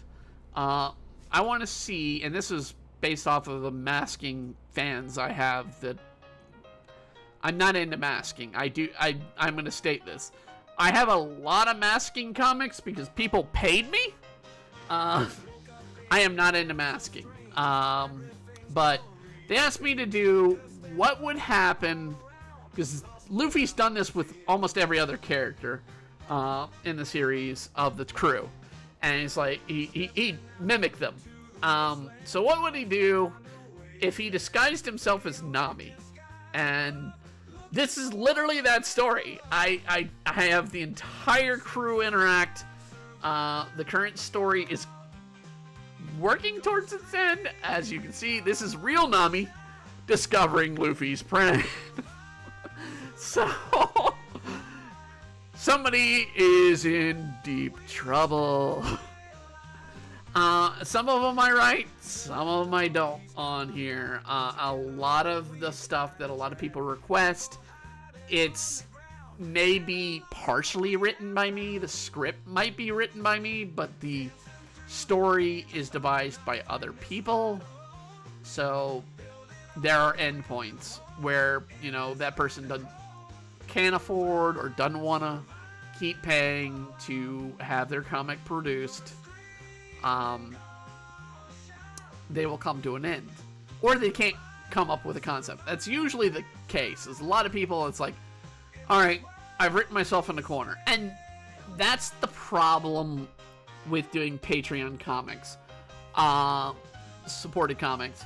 It's, if you don't know where your endpoint is gonna be in a story, then you don't have a way to continue the story. If you get to a brick, I know the end point of Demon Blade, I know the end point of Witchin, I know the end point of Magical Princess War, I know the end point of One Piece Days at Sea. I've written the story for all of those, because I know where I'm going. I can keep doing those. Other comics, it's like, I don't really know where I'm going with this. And it's like, can I keep bringing that concept in my head and be like, all right, what do I want this character to do? What are they going to draw? Or what am I going to draw in this next scene? So, it's complicated as an artist to bring concept and story to something I have no interest in or no, you know, teeth in. Let's say I go and work for big comic company, Marvel Comics, and be like, they give me, you know, some character I have no interest in or no knowledge about. More than likely, I'm gonna be in hell, because it's gonna be like, I really don't care for this character. I'm just drawing the story or creating the story and going from there, versus, you know, something I actually enjoy, something I like. I mean, in the case of the One Piece Days at Sea, I like One Piece. It's one of my favorite series to read. And so I try to take from what, as a fan, I've learned that Oda likes to put into the story and make jokes with that, or make a story with what I can work with. The same with Magical Princess War. There are rules as a writer that I will not touch. Now, that being said, the, you know, page that we started on Magical Princess War, it's been the most controversial but most enjoyed page so far.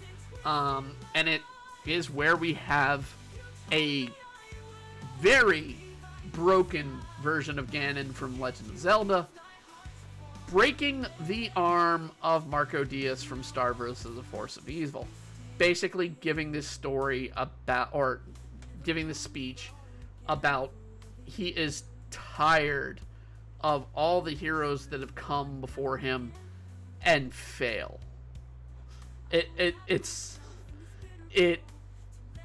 is how to write a villain. It's like, give me a good villain concept. And those thinking, oh, well, Ganon's the villain. No, Ganon is not the only villain. The end point of all is the villain in Magical Princess War. The Null, as I call it. It is the end of everything. So, you know, the end of the comic is the end of everything. The villain of the comic is the end of everything. So it's not a conscious thought, but you have characters. In this case, we have Ganon being a very religious ironically. This version of Ganon is very religious believer in the concept of nothing, and just destruction of all. Is that fully him? I won't reveal. There's a reason I'm not using the canonic Ganon in this concept, but I am using the canon of a lot of characters. The MLP cast, the Rick and Morty cast, the Star vs. the Forces of Evil, and Steven Universe cast. All of them are canon based. So they're based on their canon. There's nothing different about them. But there will be some concepts outside of canon. I did have a poll a few weeks ago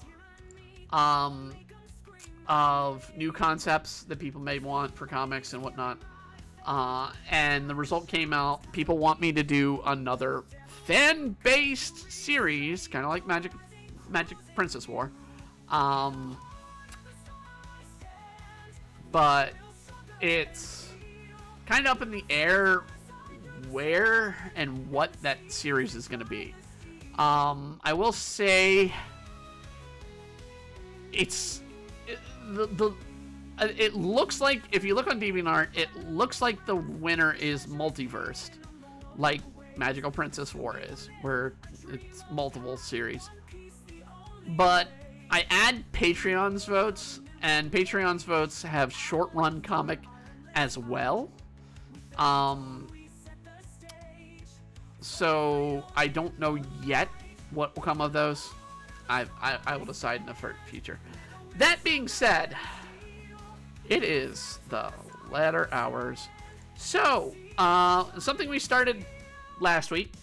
We used to be doing this as a different series on YouTube, but we're only going to be doing, for a little while at least, just 2 streams. Our Sunday stream, which is at noon, and Tuesday streams at 8, because a little more attention come to these 2 streams. That's simply the reason. So we moved the concept that we used to do on Saturdays at 8, which is we take requests from you, from audience members, either here or on DeviantArt or Patreon or anywhere else. We've had a couple come in through Twitter in the past, or X. We'll always be calling it Twitter, but yeah. Today this request comes from DeviantArt, comes from, let's see, Aaron Relpig? ANRELPG on DeviantArt. Draw my OC Raphaelia. So this is drawing this character right here. So this is the character they gave us to draw. So we have, fairly decent, drawing for a beginner. Not bad. Not bad. It's not a stick figure. Not that a stick figure is wrong, because if you look at my sketch here, and I'll kind of fade this and we'll show you how I came about drawing this. For those who are amateurs, and I'm going to kind of give some art advice in drawing with today's. So, when I draw a character, and in this case, this character, you draw basically 3 circles, 3 major circles, and then you kind of go, okay, I want the figure to have an arm, kind of do a circle for a hand, and then another circle for a hand, and then legs. Now, being experienced, a couple things I know, which is head to body ratio. So our head here is about this space. So we have about that portion for the head. The top body should be effectively 2 heads. It's more like here. So head. The bottom body should be 5 to 6. So it's kind of hard because it's a leaning, so it's best to see it through this leg. So we got about 5.5 heads and length.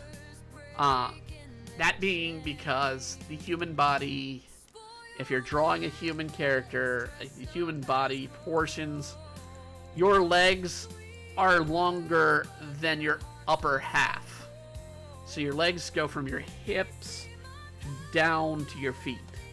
So that is going to be longer than your upper half.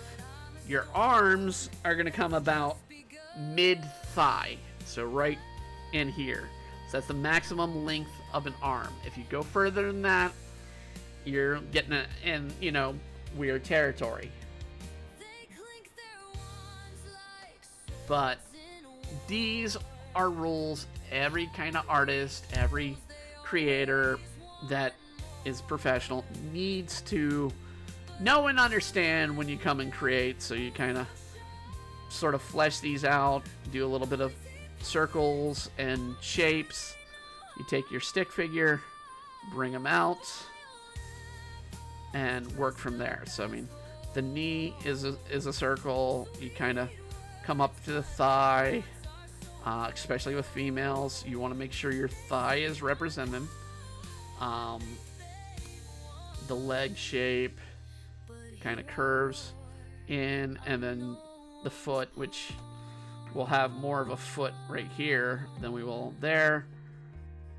But you have your ankle right about here. You could do a circle if you want.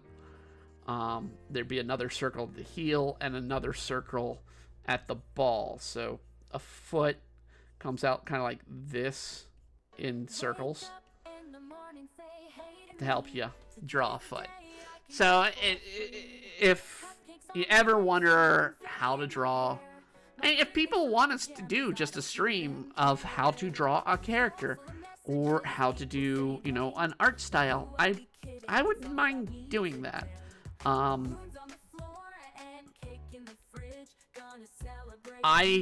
My experience is I've been drawing characters since, 10. Not well. My characters when I started drawing were these blocky looking people, with their hair like that, ear, eye. That was my characters. I got better throughout high school and middle school,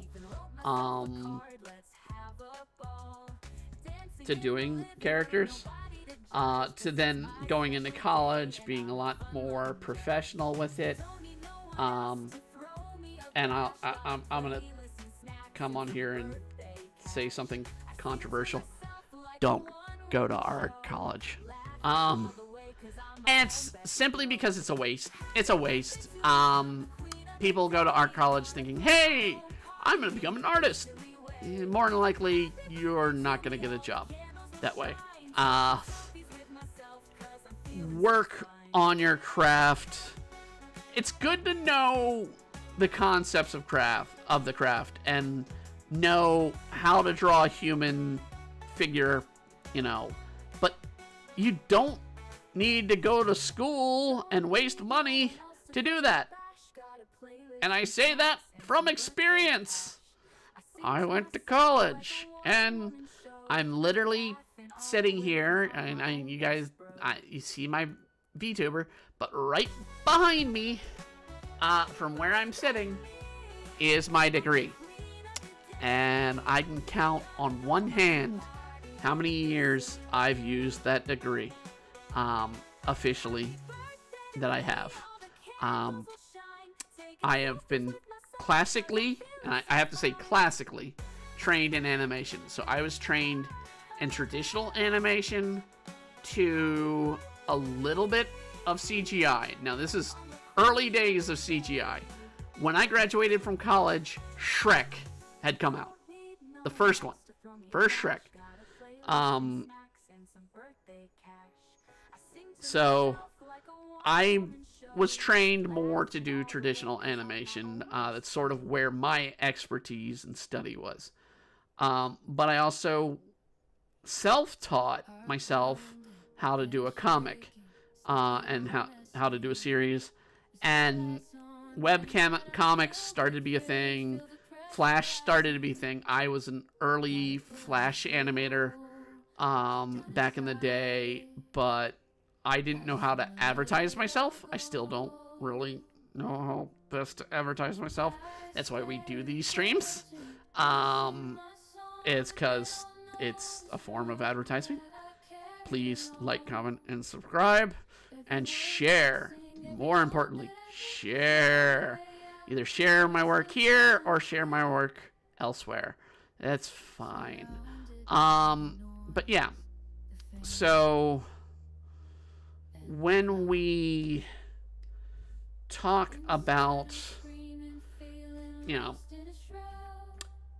designing or developing a style or a technique, a lot of it is trial by error. It really is. I cannot say how many sketch pads I went through. I mean, we kind of discussed this last week when I was showing the roughs I was doing for Witchin' Design, that I was literally living in my car drawing. Or I'd go to the local public library and draw.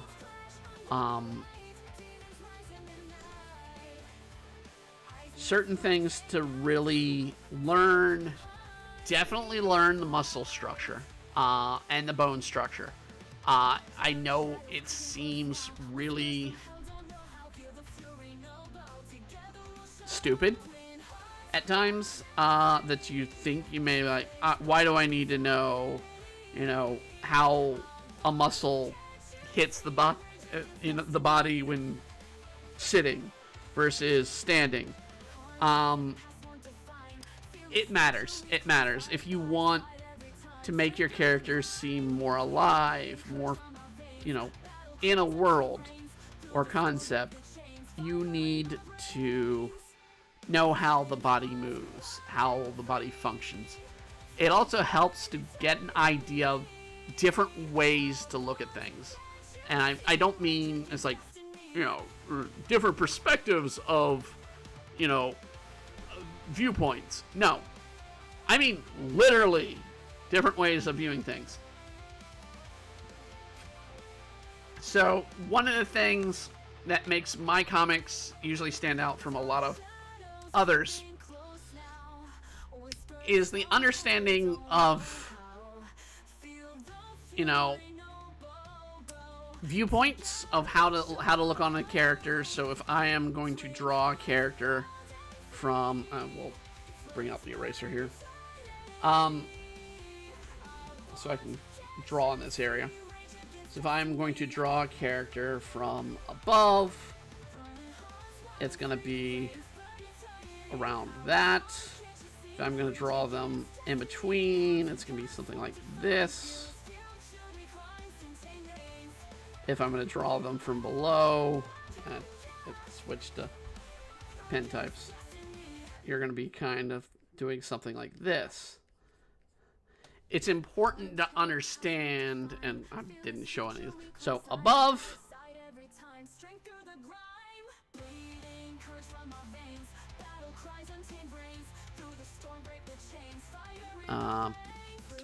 let's see, this would be, I'd say 1/3 above, and this would be 1/3 below view.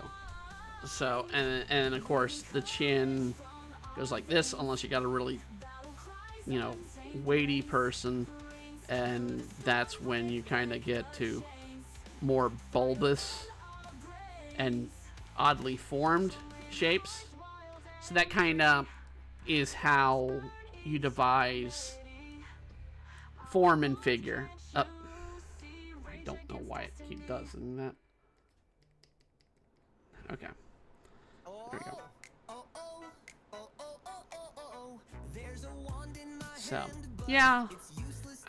When you think of things, it's kind of like that. Another thing that kind of gets people that they don't understand, a very common issue, the boob sock. It really is.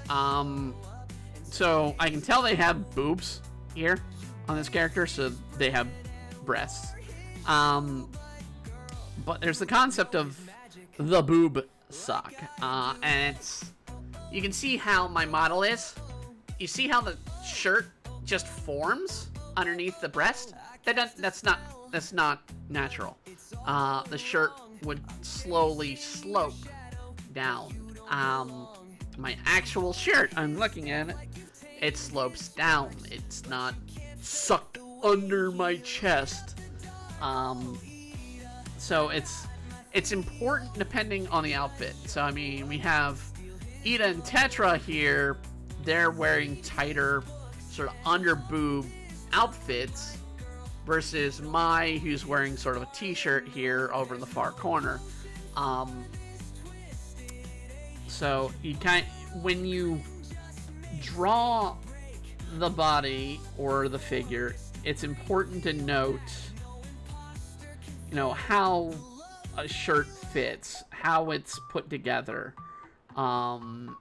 Little concepts of that, especially if you're going into detail, which we are going today, because we have 2 hours to draw one figure.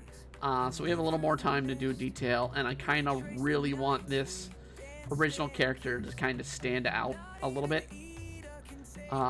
So we're going to kind of be fancier with the skirt that they gave us.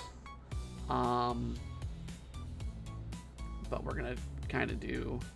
You're going to see a little tuck in here, because you shouldn't wear a skirt or a t-shirt over a skirt, or I mean under a skirt. You should wear it over. It should not be under. If you're wearing your shirt and put your skirt tucked in to your skirt, it's not a faux pas, but it's definitely a statement. I understand. I mean, I've got a bit of a belly myself in the real life. And you don't want to show your belly. That's the way to do it. But at the same time, it's just going to accentuate the bulge of weight. So that's kind of why you don't want to tuck your skirt into your shirt.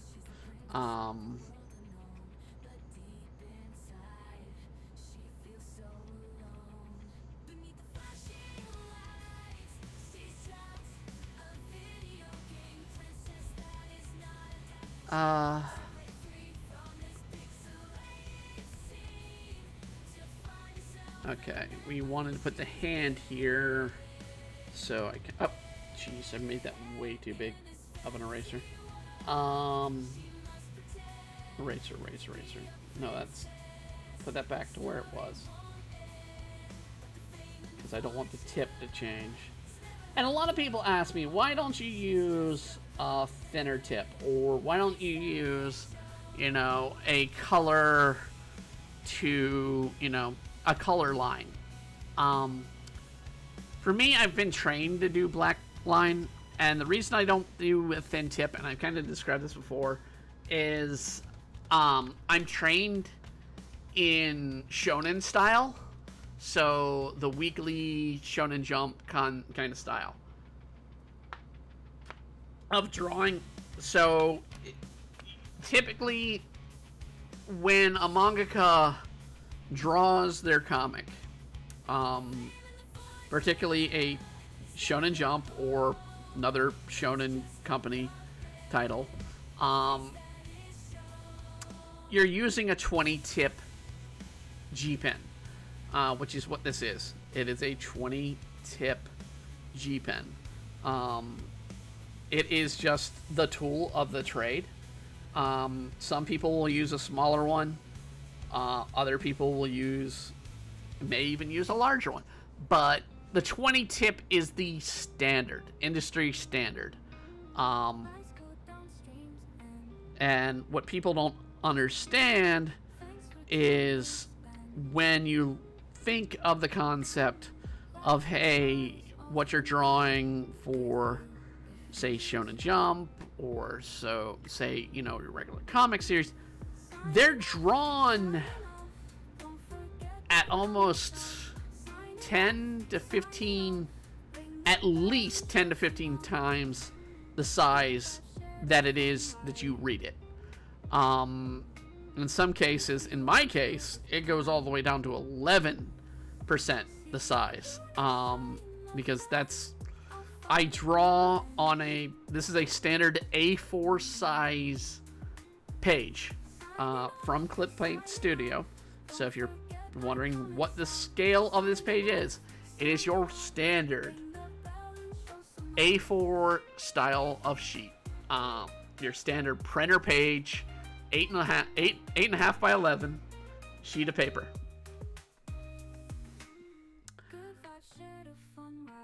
If I'm going to display that on DeviantArt, or if I'm going to display it on Webtoons or Tapas, the max size usually is 8 or 900% or 900 pixel per inch. And I use a 600 pixel per inch for the drawing, so it's how I come up with a clean drawing. At times, it's because I use at least 600 pixel. If I'm doing a movie poster, because I've been set to do a few of those, if I'm going to draw those, I'm going to bring out, or a book, like I did with 11 Kingdoms. I draw those covers at 1600 pixels per inch. And on older computers, it would be a chore to draw. I mean, this setup, as we established last week, is very expensive. And even though it's no longer in date, that's simply because technology goes fast. And so what we put in a computer one day is going to be out of date like the next month. But going with the most advanced we could at the time, this system is very, very powerful. The only next step would have been to get basically a 3D animator or animation studio computer setup. Which, as a private user, is too much. It's too much. That is where you're using basically a server-based system. When I went to college, and we're talking the year 2000, so we're talking 25 years in the past. When I went to college, we had lunchbox-sized hard drives that we each individually had to have to do computer animation. We would carry these lunchbox-sized hard drives with us to class, and it'd be like, okay, we need to now work on our 3D animation. Here is your lunchbox server, plug it in the computer, and go from there. And we're talking, you know, again, 25 years ago, the technology. That was me pushing around, I think, 100 gigabytes hard drive, basically, with me at the time. And you're talking about a box maybe 3 feet by 3, or not 3 feet, a foot and a half by a foot and a half by a foot and a half size box that you put into a server, and that's your operation system at the time. Now, they might still do those, but you're talking probably at these times it'd be like 100 terabytes probably in size. something that you're not gonna see on an average home computer setup. I don't know the setups for, you know, individuals or indie companies that do CGI animation and whatnot. I can only imagine. How big those setups are. And it's been a long time since I've had to use CGI. I trained myself on CGI on a program that was released by ILM publicly.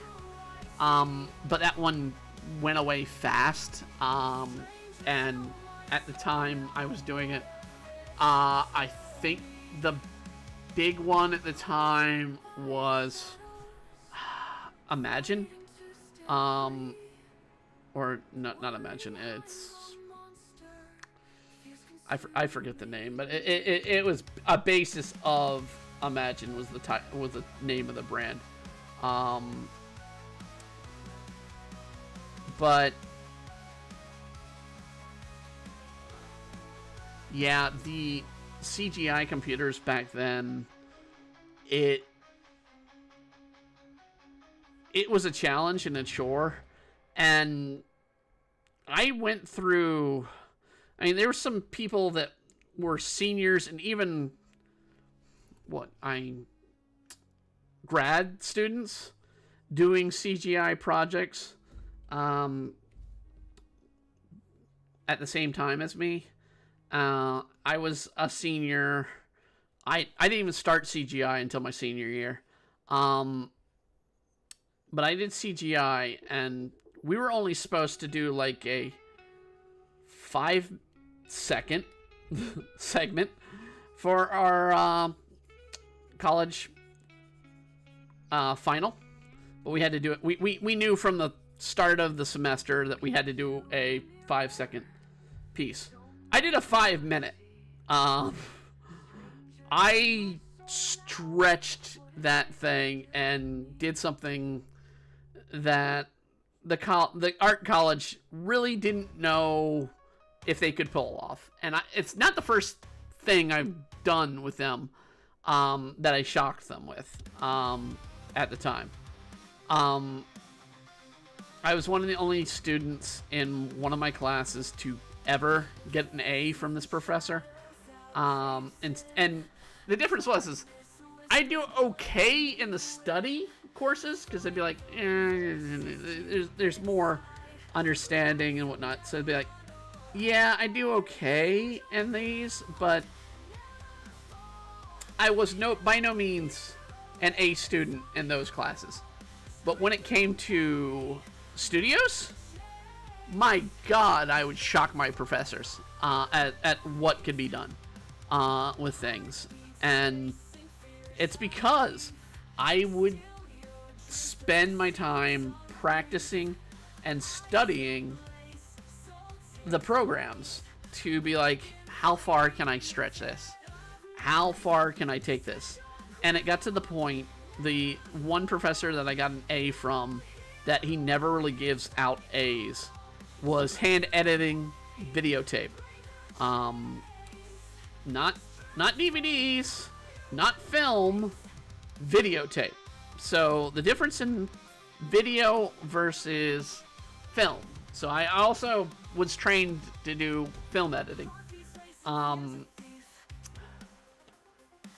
Is you'd have to, with film editing, you could see each little sort of scene. So you can see the image of each photo that, when played into, becomes a movie.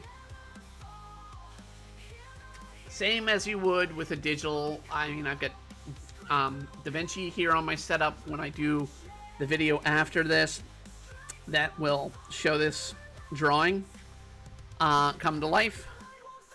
I will be able to show, or I'll put it together through DaVinci editor that's on my system. So we'll be able to do it with DaVinci.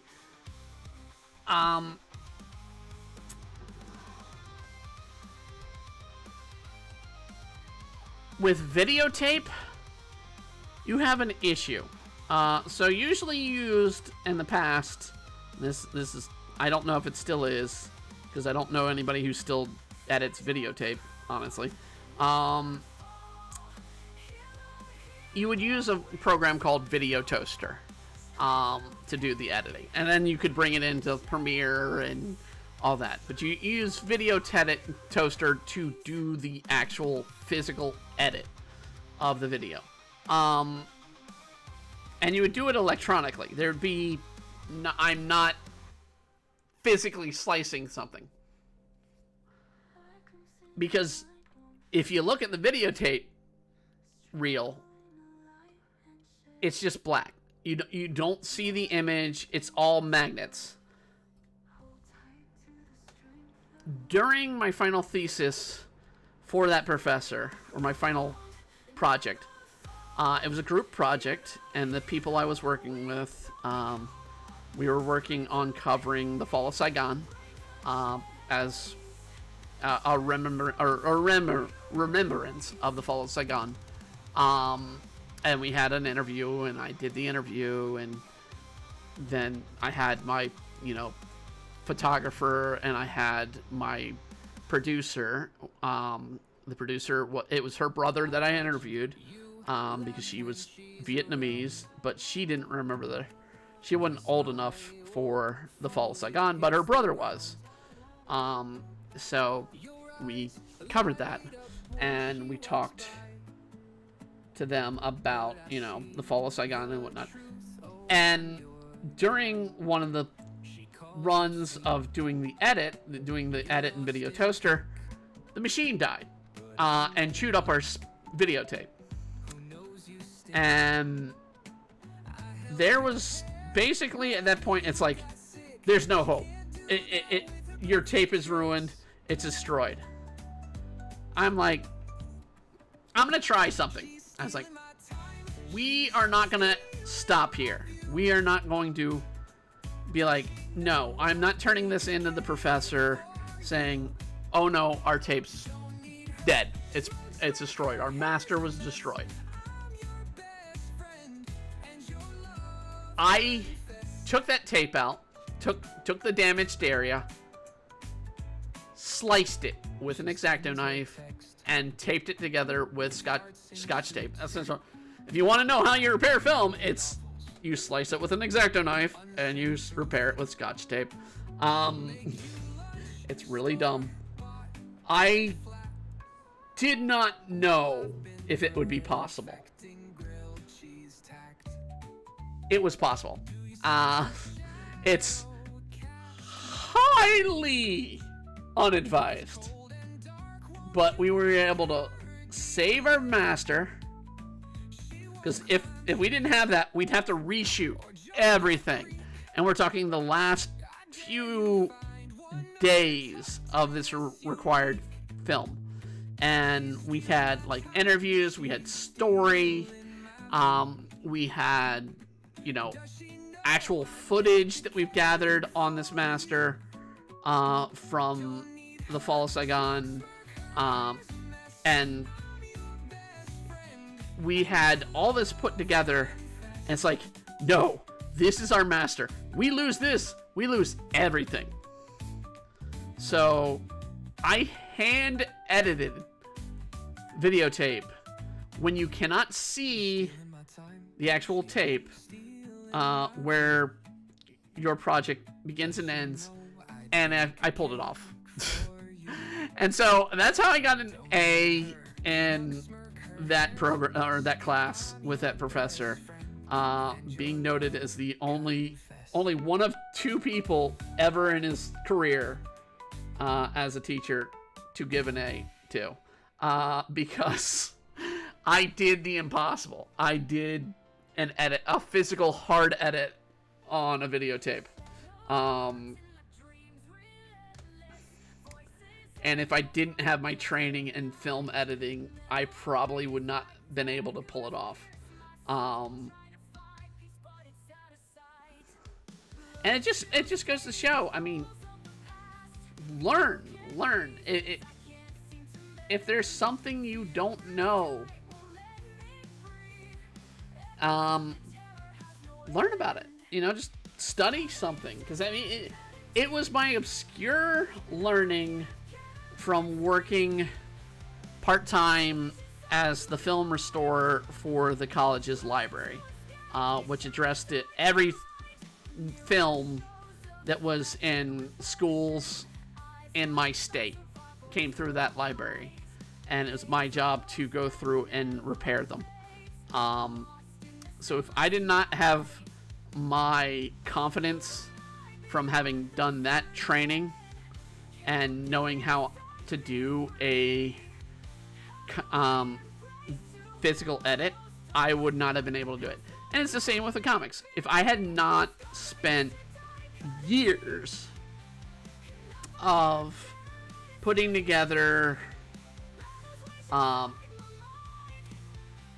drawings of characters over and over and over again, there'd be no way I could do this these days, to achieve what I'm achieved these days, if I hadn't spent time practicing over and over again. College doesn't teach that. It really doesn't. I learned the editing through work. Now, given it was work for the college, but still work.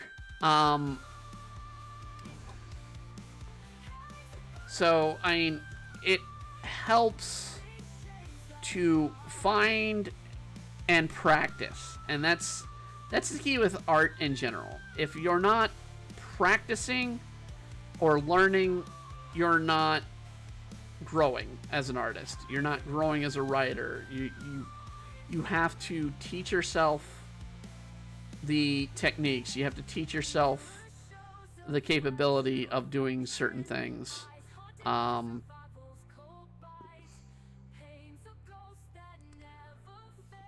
Just to be able to pull off a bunch of stuff.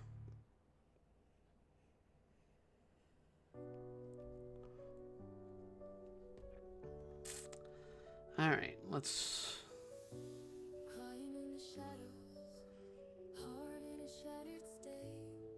I mean, like, I'm doing shoes right now. A lot of people have issues with feet when drawing. One of the only ways to really get over being able to draw feet or hands is by doing.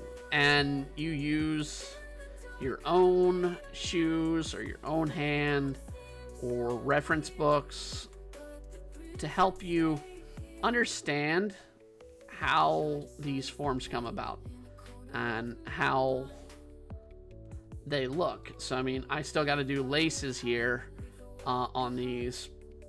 I'm going to do one of the things I've learned, and I've learned this recently, is I can't vouch for this with my own shoes. Mind you, I don't have lace-up shoes anymore. I do, what do they call them? Runner shoes. That have the laces sort of...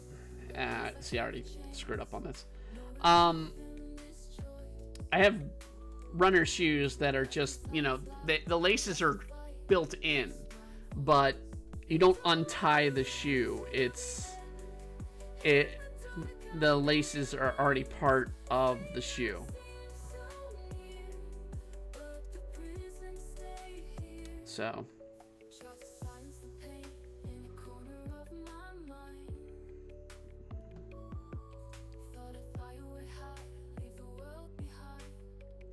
but we're kind of just doing one over the other. Now, what I learned recently is you're supposed to have one lace always over and one lace always under. The reason I can't acknowledge that with my own shoe is because I don't think I kind of always just sort of flipped and back and forth, probably with my own shoe. so I can't vouch for it always being one side or the other. And these should go technically over there. Well, under and over in one sense. So I'm having this be the over, and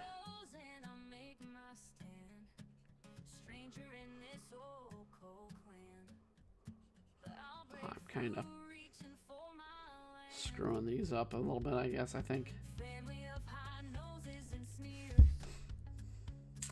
Yeah, I'm screwing this up. See, always learn. You're still gonna make mistakes. So I mean, it's important to know. Yes, you will make mistakes, and move on. Just move on. So we're fixing these laces. Should be over when we pull out of the loop.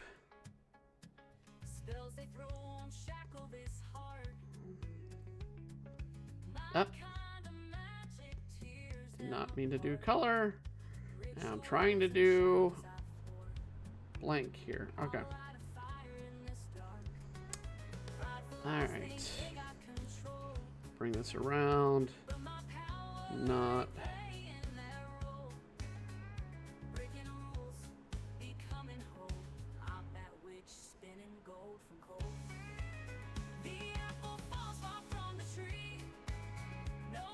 Not.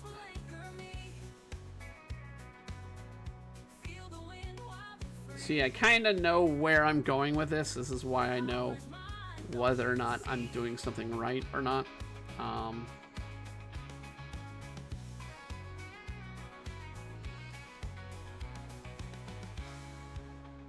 mean, technically, the loops probably would be over the freaking bot end laces. But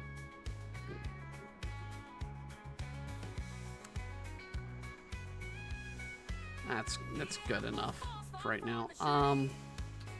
We'll add some texture to our socks. So, oh good lord, it's already 2:30. Well, no, it's 10:30. 10:30. We go to midnight. What am I thinking? So yeah, I mean, just simple lines help add to texture. Learn stippling. I mean, that if there's one technique with drawing, stippling and cross-hatching, always useful, even if you're using an art program or whatnot. It helps define clothing and textures.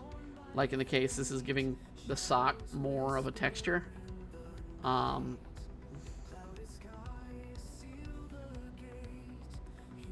so we'll have, I'm going to try and do the lace over first.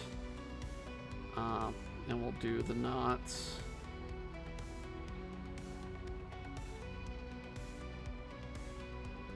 So bring that over.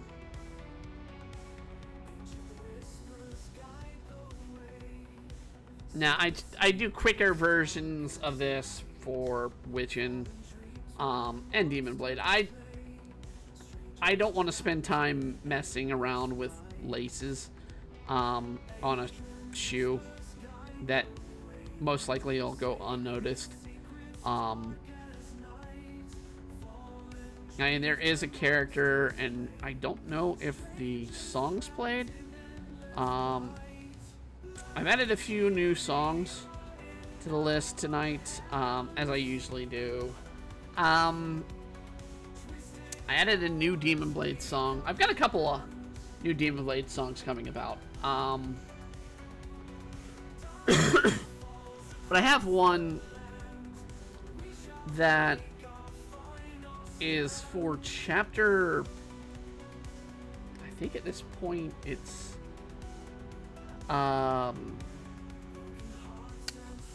17, 18. chapter 17 and 18, I believe, in the current run. That is the first demon attack. So I kind of talked about the frog demon earlier. It already appeared in the 2013, so it's not like I'm spoiling anything. So it's a traditional, more demonic figure. He wants to, eat and devour the Blade Master. And I use Suno to help come up with these songs. I write them, but it's, get them to perform, and sometimes the writing is just horrendous, and I'm like, I don't really like how my writing has come out here. But I wanted a song that was a demon sort of delighting in this delicious meal. So I kind of wanted a villain-esque song in the kind of in the vein of Shiny from Moana. A very deculent song. And so when I wrote the song, it's like I'm doing all this, and then Suno's like, we're not liking the concept of this. You're talking about eating people. I'm like, yes, I am. But it's like, I have dined on priests. I have dined on kings.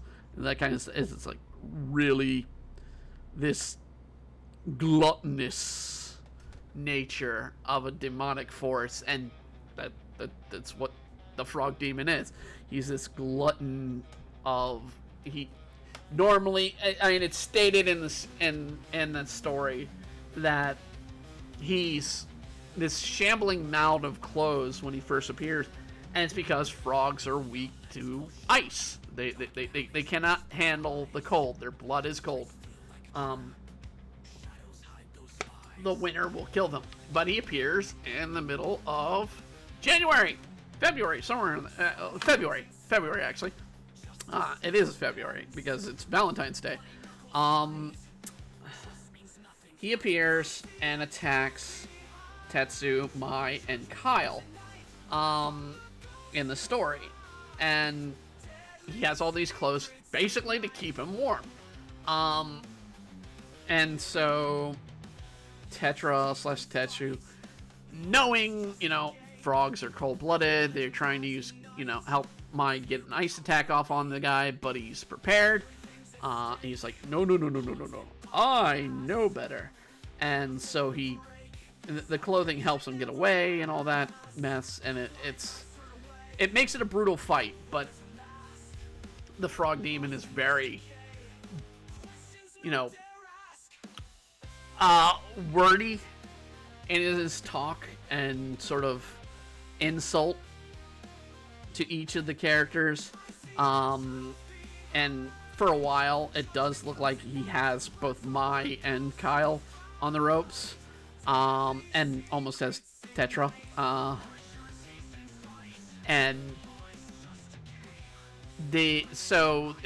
wrote this concept, and it's like, I want to hear sort of a demon delighting in his exquisite taste of humans, where he's like, yes, actually, yeah, let's do that. Tell you what, I'll mute that, I'll put this on, so there's gonna be a bit of an echo until I get this started, and here you go. Oh, Blade Master, my darling, so supple and brave, you're dancing on the edge of your own grave. Humans so tender they melt like a dream, varieties diverse with a sweet creamy gleam.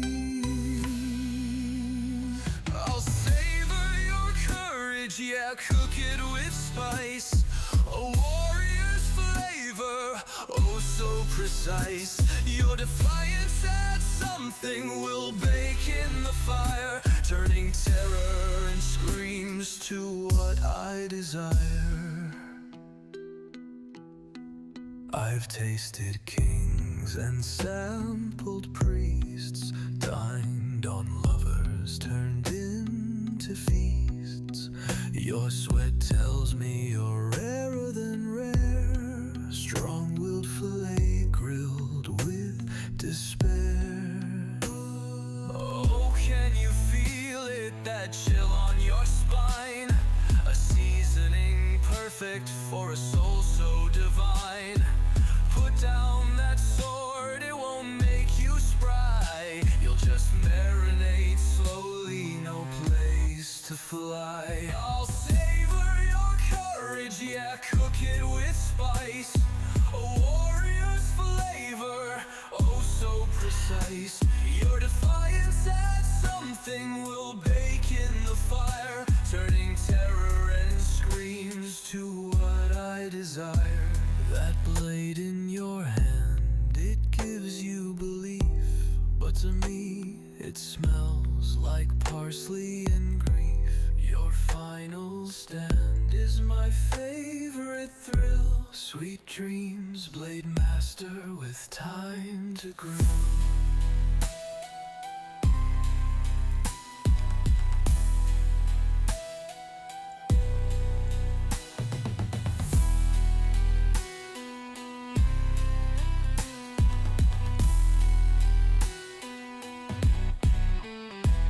That blade in your hand, it gives you belief, but to me it smells like parsley and grief. Your final stand is my favorite thrill. Sweet dreams, blade master with time to grill.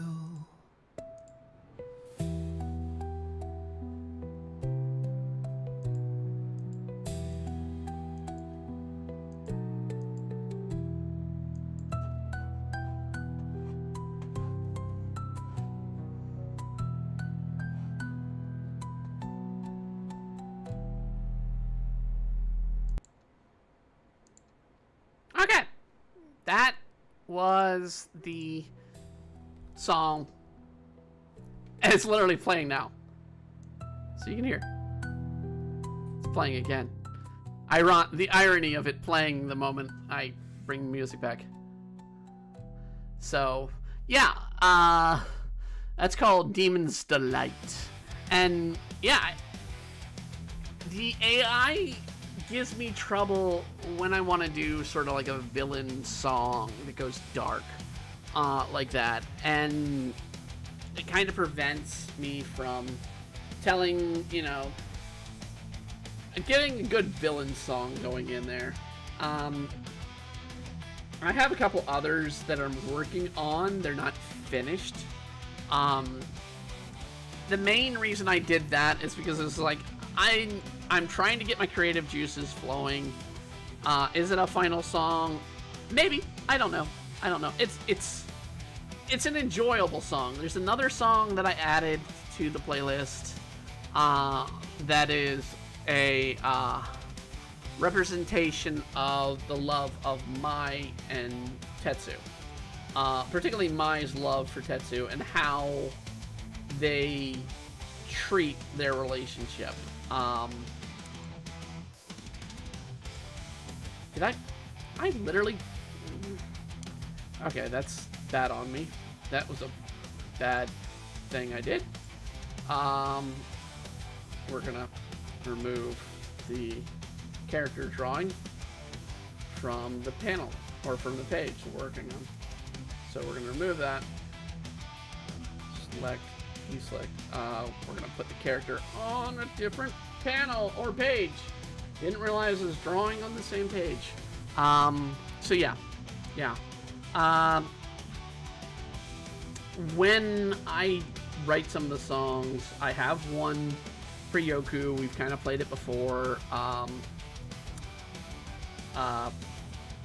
And then you just heard one for the Demon Front. There's not going to be another one for the Demon Front. He's a one-off villain. there's another one-off villain between. So that's going to be the second one-off villain after Homecoming Horror. Well, actually, I mean, technically, there is another one-off villain, but it's a main character. There's a fight between Eno and the rest of the cast for Christmas. It's the Christmas story of Demon Blade. Select. Okay. Now that character's on a different layer, I don't have to worry about being on the same layer. All right. But yeah, the two one-off villains in Demon Blade coming after Homecoming's Horror. One will be the direct issue after Chapter 13. So it'll be Chapter 14, we'll have a one-off villain. And then we'll get into, 14, 15, 16, and 17. So 16 and 17 will have technically, the end of 15 will have the Frog Demon appear, and the fight will carry on for 2 issues. So that's what that song was about. It's that villain, that character. So I wanted to give them a little nod. I don't know if I'll do the other one-off villain. The other one-off villain is the Poultrygeist. And they will appear in Chapter 14, and an issue that's called 3-piece with side of it's like death by a 3-piece inside, or something stupid like that. It is a really dumb title. It is meant to be like the classic B horror, because it's a B horror villain concept that they go to. It's going to be one of the first times you get to see a Ghost Hunters episode or Ghost Talkers episode where the cast go and fight a chicken demon.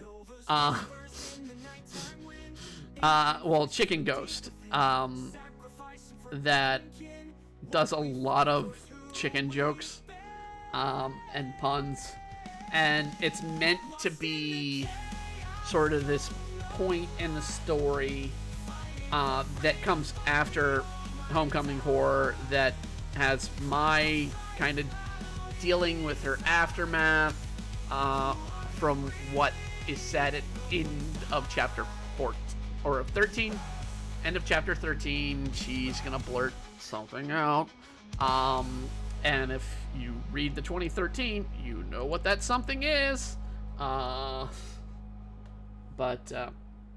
I mean, I kind of already gave it away, I guess. She's gonna tell Tetsu she loves him, and so the chicken demon is basically sort of the story, their first real fight since that occurred. And so you have Mai kind of being distracted. You have Kyle showing up because he now knows the truth about Tetsu, and is being all flirtatious and overprotective, feeling that he needs to, defend the person he loves from danger. But at the same time, he's putting himself at risk, going against the threat he's not really prepared for, which hints what's to come through the ultimate arc of the next several issues, which ends in the Spring Fever arc, which is I'd like to say it's the next big one, but the Frog Demon plays into Lori's arc, which then plays into Spring's arc. And Lori's arc kind of starts with the Frog Demon story, or the buildup is, and Lori's first mentioned in that point in the story, and we got to go through her story and her arc to introduce her as a character, and then we have the ultimate show up with Kyle, Tetsu, and Lori, and somewhat the Golem, dealing against Mai and Ino's father, Spring, in the Spring Fever arc. To the point that I took a risk, and I felt it worked. At the end of the Spring Fever arc, the battle between Spring is not between Tetsu/Tetra and Spring. The battle is between Spring and Kyle. And it's because I have Tetsu/Tetra dying in that final arc, part of the arc.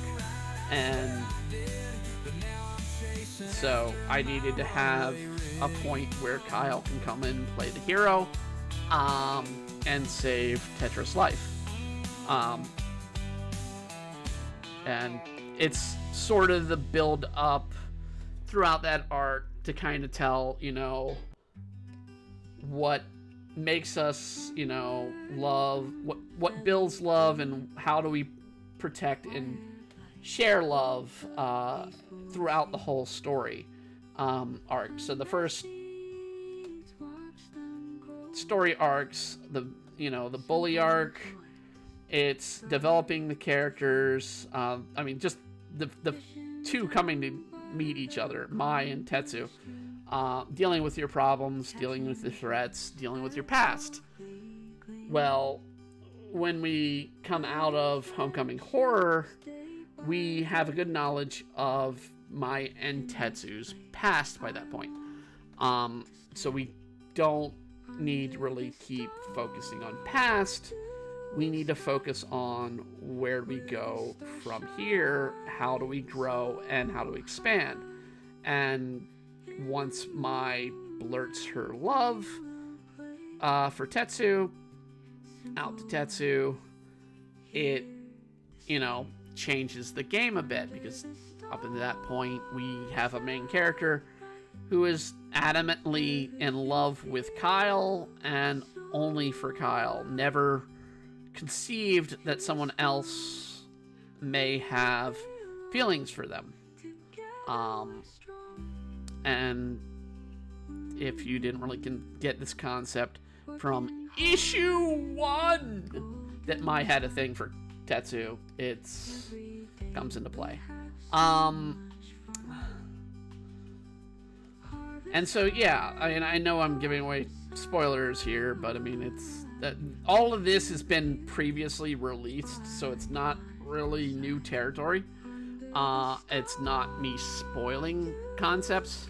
It's me kind of covering, hey, this is what this character plot is during this arc. How do I play them out? This is what I'm going to be doing with them.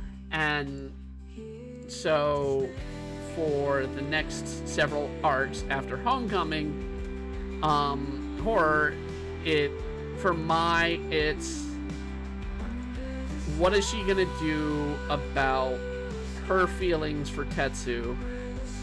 Does she want to follow him? Hey, remember me, Roki bro. No, I do not. Please refresh my memory. I try to, but I get a lot of people sometimes. But yeah, trying to tell a character's love interest, trying to tell the story, it's a challenge at times to get through. Welcome though, Rogi. Thank you for joining. Better to have you than the Twitch bot we just got. So,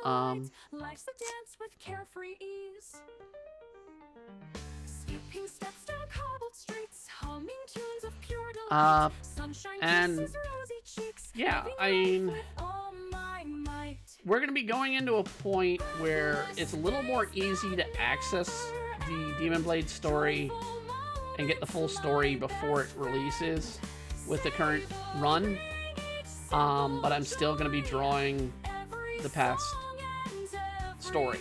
So we're not gonna be doing a jump, even though the you could, you know, read ahead and learn all the little nuances, like who Spring really is, learn things. From DeviantArt. Oh, welcome. Definitely. Have you voted in the voice choice yet? Do you want this voice, which is my typical voice, which can go up or Down.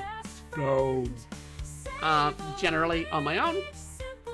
Or would you prefer Tifa or Let's see. Should be Saber? Right now? Or Amelia. So,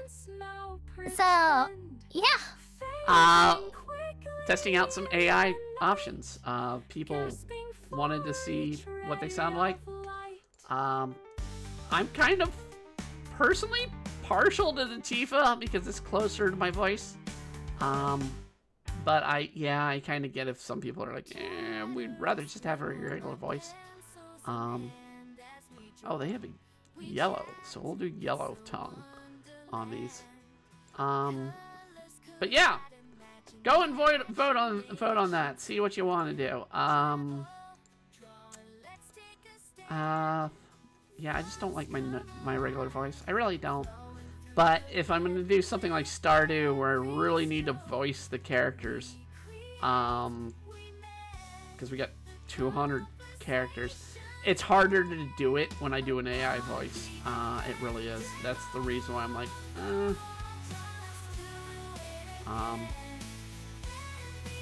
But yeah, which female one? This one's better. So I mean, this one. this one?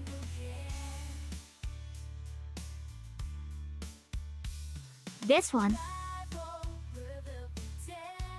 Or this one. So, 1, 2, 1 being normal, 2 being Tifa, 3 being Saber, and 4 being Amelia. And it's based off their anime personalities.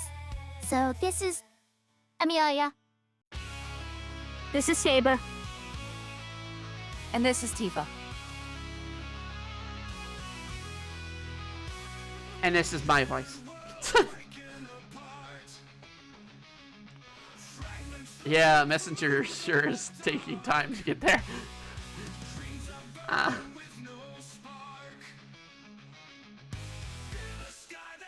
mean,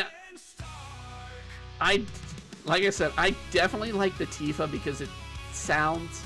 If I go a little softer, it's closer to Tifa than Saber or Amelia, because I can't really get with my personal lung capacity and whatnot. It's easier for me to achieve closer to Tifa than to try and go Amelia. Yeah, see, I can't even reach Amelia tone. I do not have a soprano voice.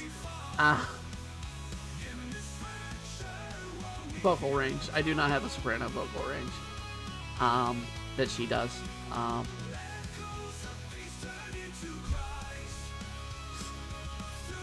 I am going to, no matter what, I'm going to do probably after this, do a video so I can put a vote out on YouTube so people can vote on YouTube, whatnot. But we'll do a video probably afterwards. I'll record it, and let YouTube choose, and I'll probably throw it off to Twitter too, or X, for people to vote.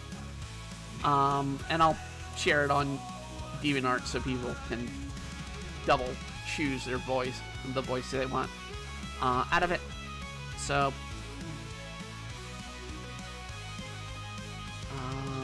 yeah, definitely kind of messy with the laces here.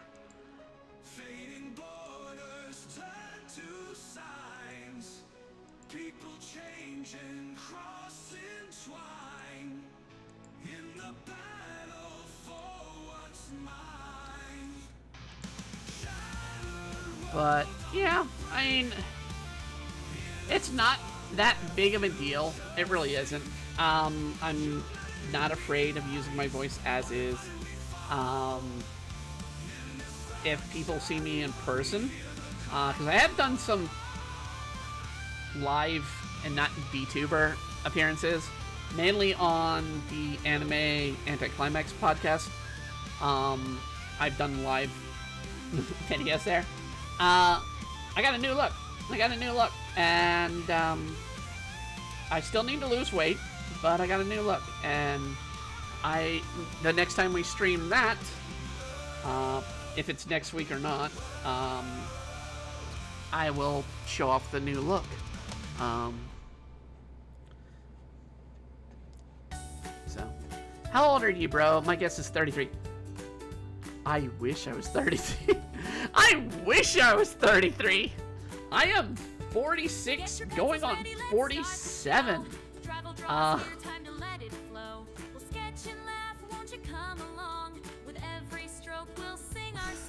Yeah, I'm in my 40s. I wish I was 33. Good lord. Well, I mean, I was in better shape at age 33. I will say that much.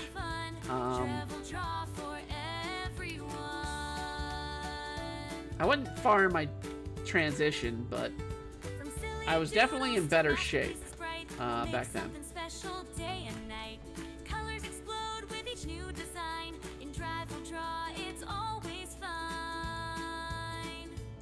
Yeah, we already did those. Alright, let's get... They have sort of a return of the orange... Well, different colored socks. So they got a purple and one orange on their character. So, mismatching socks.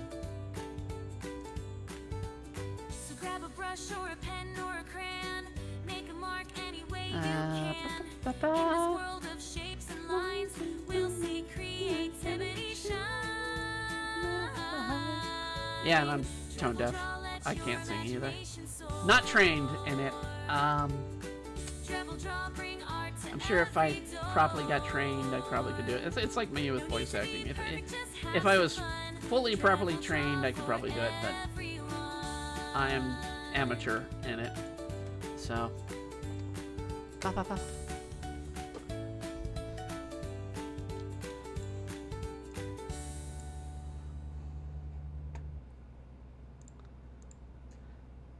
But yeah, 47 this year. Ugh. In fact, there's a drawing I did that's on DeviantArt of cartoon me, which is literally how I looked for a while, pointing a gun at a 40 candle, 40-year-old, one of those candles that shows the age of 40, to shoot the damn candles when I turned 40. And I'm born on the 13th of July, and my 40th, and I will call out Septum Sim and some friends for that, but Septum Sim got me some cupcakes for that birthday, because I said, well, my 4-0 is on Friday the 13th, so I want to celebrate me turning 40 in a Friday the 13th theme. And so they got me cupcakes, Friday the 13th cupcakes, to celebrate my 40th. And it was awesome. It was awesome. I think they were like chocolate and black or red velvet and chocolate with a cherry filling in the cupcakes, and then it had the cream on top that made it look like graves and hands reaching out from the graves and butcher knives and what. It was awesome. It was awesome. It was awesome. But I do not like getting older. I really don't. It's not one of my favorite things to celebrate. So I really don't even celebrate my birthday. That was the one time I was like, I'm going to revel in the fact that it's the Friday the 13th for my birthday this year. I was like, yeah, it might. Is it this year? I know it's coming up. That it'll be on the 13th again, or it'll be on Friday. No, actually, it was 2 years ago that it was on the 13th. Okay, so when I turned 45, it did. How much do you earn, bro? Nothing. I make nothing. I don't have a job right now. I was working for the state, doing paperwork for the state, but my contract ran out, and currently I'm unemployed. I get paid for art, but it's based off of, what's being done. I know I currently have a commission in the books to do a independent movie poster that's more painterly, and that's going to be $100 a month, or $100 flat for that movie poster. But it's because it's a very, very independent film. That I know the filmmaker, and they're like, yeah, I need this poster drawn to use these characters, and I need to get them to give me the images to work from properly. But yeah, I mean, a lot of my comics and whatnot, they're independent. I am an independent artist. I do not work for a studio. Even though I use the title Embria Arts. And state it's a studio, but it's always been just me. Just me. I had a few people back in the day that helped out through volunteer, but we kind of changed what was going on, because when I started Embria Arts back in 1996, we were doing one of the first fan magazines for anime that was called Anime in America. Before the YouTube channel, we did that was the title of our fan magazine, and we ran it for about 2 years. And in the time, Anime's news network came about, and I kind of just stopped after Anime News Network because I couldn't compete. They were an actual funded program versus a fan volunteer magazine. So I was like, I couldn't keep doing that, so we switched over to just doing original creations from then, and I would do stuff like Demon Blade, or do stuff like Sweet Dreams was another comic series. Critical View was a comic series I did.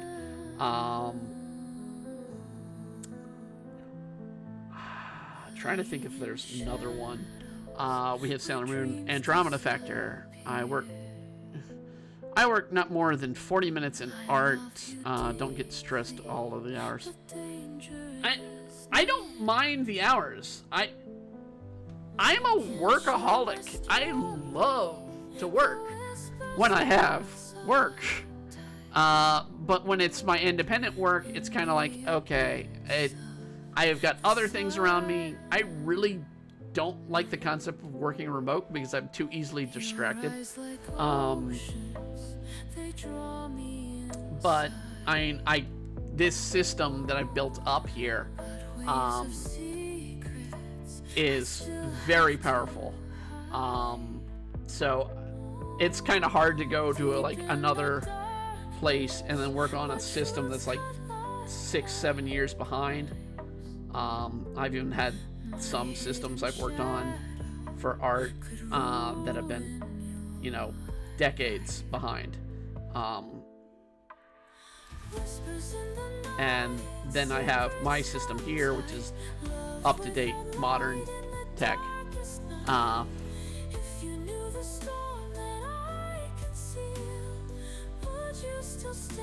And then, like I said, being trans, it's kind of hard to get work at times, because it's not easy to do a customer service job, being trans, because people tend to be very ugly, no matter, you know, if you're rude to them or not, they'll get ugly.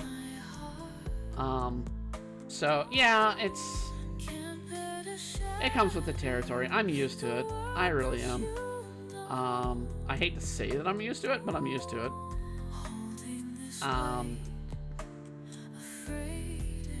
Let's do that. And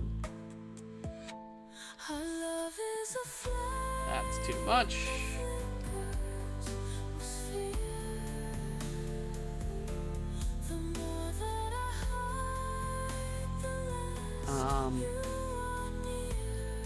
So yeah, no, I just try and find a way to live life. I'm trying to be better with my health. I have bad health because of outside issues that are not related to me being trans. I have gastroparesis, which is usually caused by diabetes, but I am not a diabetic. So, and you have to have like severe diabetes to get it.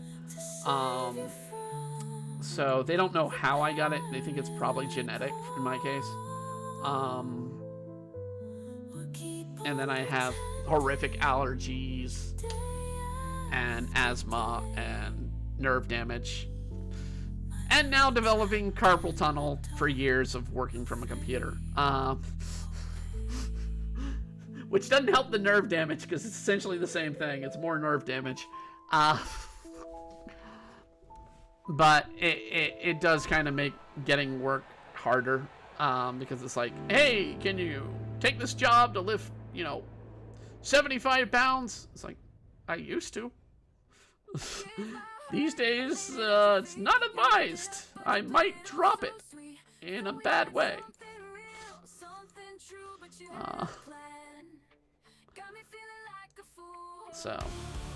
But I'll find a way. I'll find a way to live.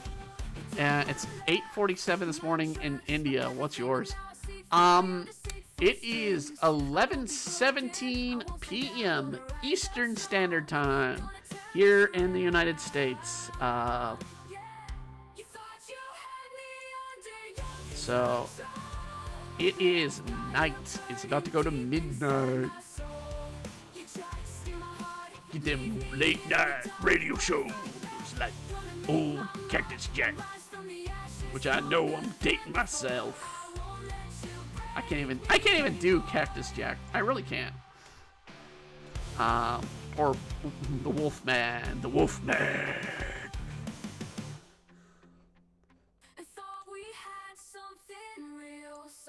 Hell, I don't even think people listen to radio these days.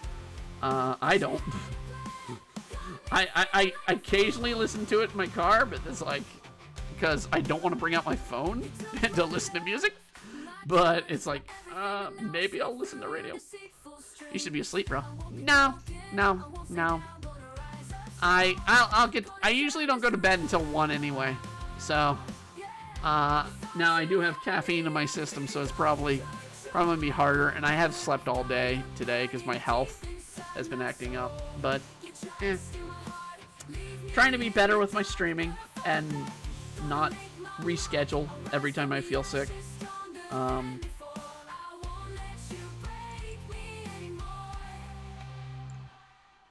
Take some pain pills, get some rest, and push on. Ice maker, make me some ice. It's a scorcher today, and that would be nice. Cool drinks in my hand, need some frozen delight. Oh, ice maker, and people are like, oh, you're a late owl. I get up at 7 in the morning. 6 to 7 in the morning. It's been me every time in my life. I have an internal alarm that, it's fading as I get older, but it's still there. And so I was up at 6 this morning, So, had myself some breakfast, which was an egg and sausage. I'm starting to fry. Without my ice maker, I think I might cry. Because that's what I can stomach most of the time. So. I'm gonna do kind of a spitting out cubes one by one till the scorching day's finally done. Sort of ice, ice, baby, make the heat sidewalk go away. here. Fill my glass to the top, make my day crunchy and cool, crystal and clear. Ice maker, ice So maker, you're in India. What do you do? Because you're saying you do art for 40 minutes. What kind of work you do? I mean, I assume with art, I mean, it could be anything. Hey there, little machine. Please do your best. I need cold relief. I need icy rest. Ice, ice, baby, make the heat go away. Fill my glass to the top, make my day crunchy and cool, crystal and clear. Ice maker, you're my hero this year.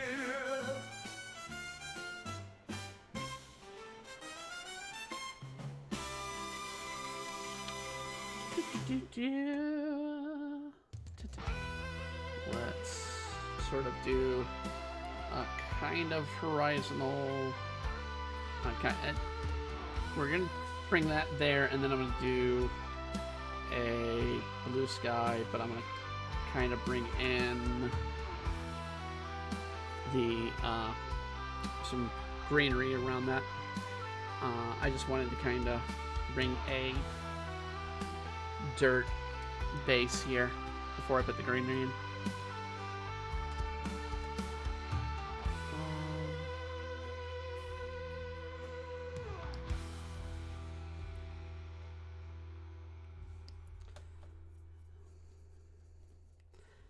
Yeah, I mean, so people know, yeah, I am currently unemployed.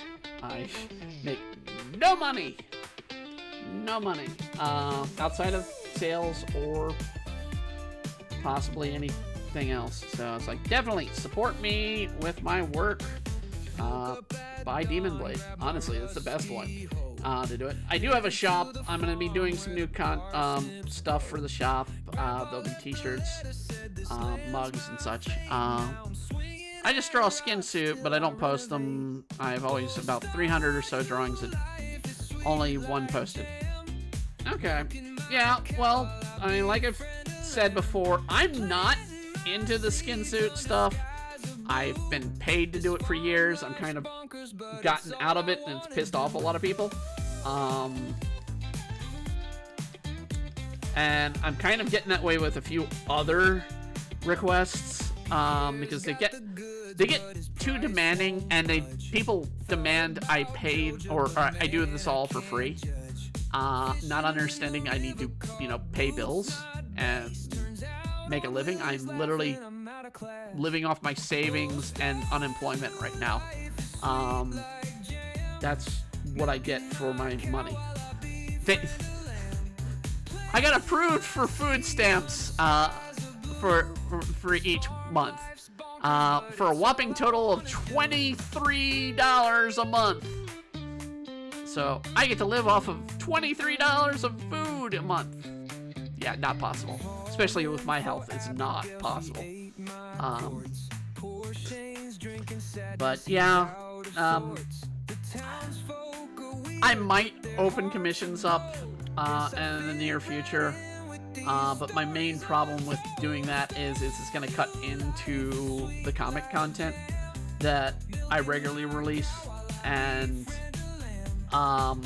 it'll also cut into job hunting, and I can't afford to sacrifice either of those because they literally draw in attention and drawing in money for me. Versus, I could go back and do more masking stuff and maybe make money, but it would kill me personally. as an artist to do it, and I'm just not in the mood to keep fighting for something I really don't care to draw.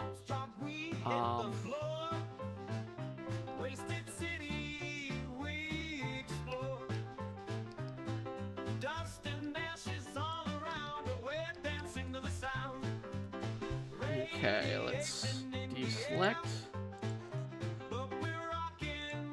We're gonna add a few layers. Let's put in some grass. Now, for people wondering how I do a lot of this, Clipping Studio is a wonderful program. Am I married? No. No, I am not. Like I said, I'm trans, so I'm trans female.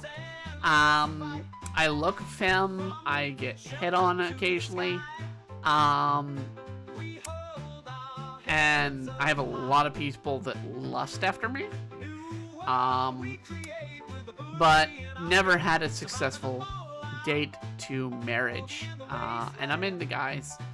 I'm not really into women at all. So I'm into guys, and it's like, yeah, you know, all they want is sex, and it's like, not interested. That's one way to make money, I guess. Is, not legal in the state, but if my life doesn't turn around, that's always an option.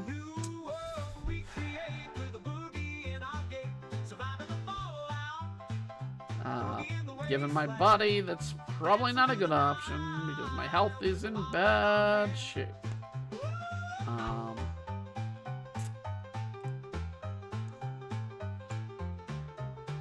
Where is my grass?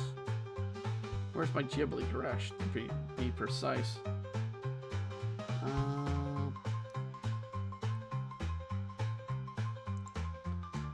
That's not it. That is definitely not it. Where the hell's my Ghibli brush? It should be installed. That's leaves. That's like one of the first ones I install, because it's an adamant one for me. Okay, that's some kind of grass, but that is not the Ghibli grass.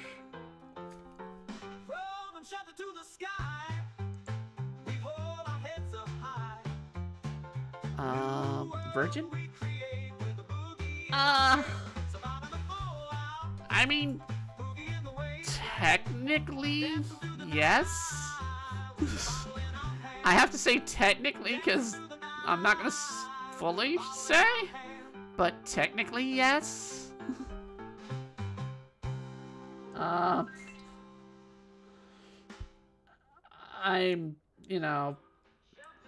I'd rather have an actual relationship with someone than do anything. Virgin, if you're okay with answering. I mean, it's difficult to stand here and answer that one, but yes, I do fit in somewhat in with that category. And people asking somewhat, I'm not going into the greater details. You put two and two together, how I'm a virgin yet somewhat. Why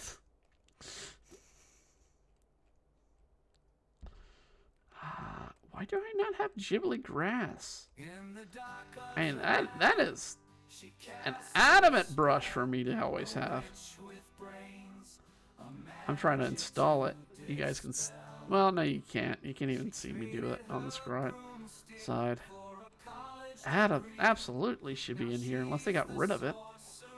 I hope they didn't get rid of it. Alright, we'll use this grass one. Well, okay, that's going brown because I put brown there.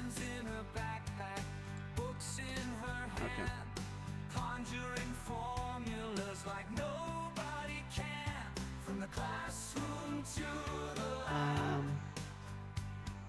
I mean, I'd like to get married, but I mean, being trans, it's kind of hard to get somebody who wants to commit to that, and yeah. I just delete it and even delete that. That's not a problem. It's not a problem. This is not a children's program. So, I mean, I'm going to start making the videos when they post the art, but none of this makes it to the videos. So, it doesn't really matter.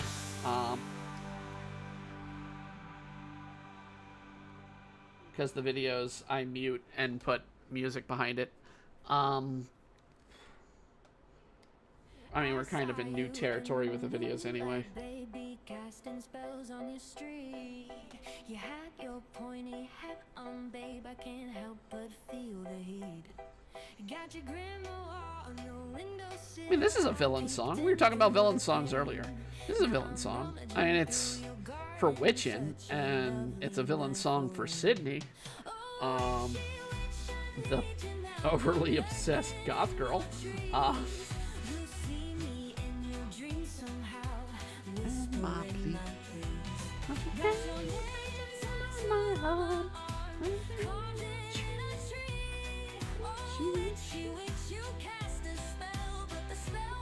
kind of like that. Let's do a little bit of that.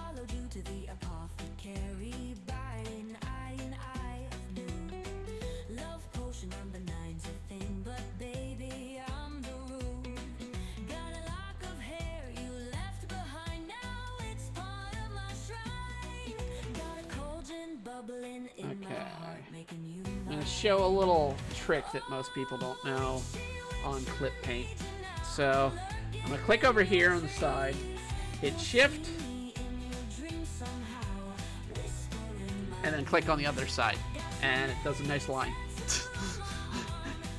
Keeps the drawing a little bit more preserved, so we can do something there. Let me see if I can find a tree. I know I have some trees. I just gotta bring them about. Let's see here. We're gonna start with black, and the largest I can make it. Oh, no, particle size.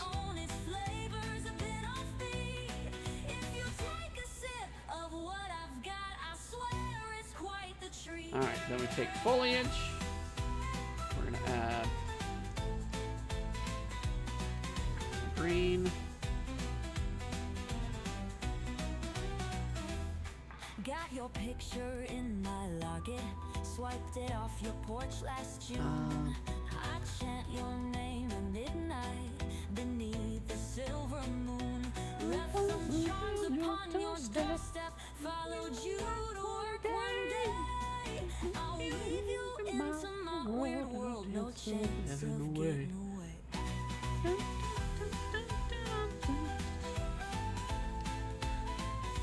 Always interesting. The fact that Suna lets me make a stalker song, no problem.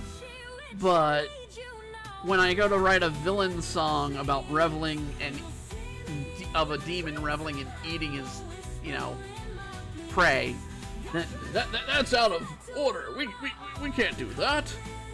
It's supposed to be a very. I wouldn't be alone in doing that if you did like death metal or something like that. Now I'm not treating it as death metal. I'm doing it more musical or pop or rock in my work. This is a villain song. This is Yoku's villain. So the current villain in Demon Blade. This is his song.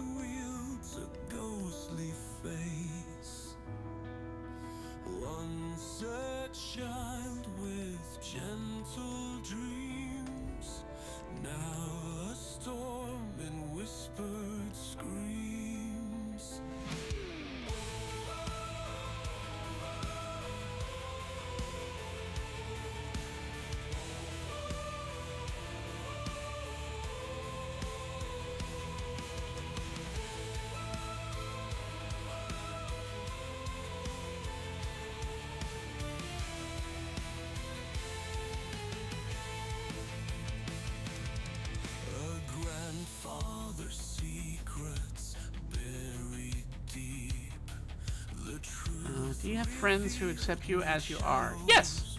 Yes, I do. I have family that accepts me as I am. They're not 100% accepting, but they've seen the key is to show you actually change. And for me, I was a very angry, very depressed individual growing up, and when I came out, I'm much more happy. I'm much more enjoyable. So yeah.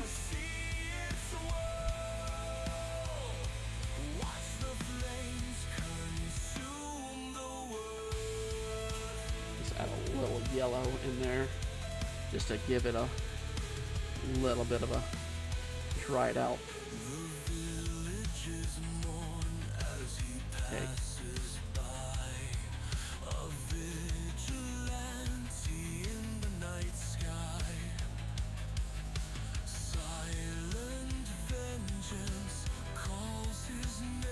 And let's do something I don't usually do with the skin and add a highlight.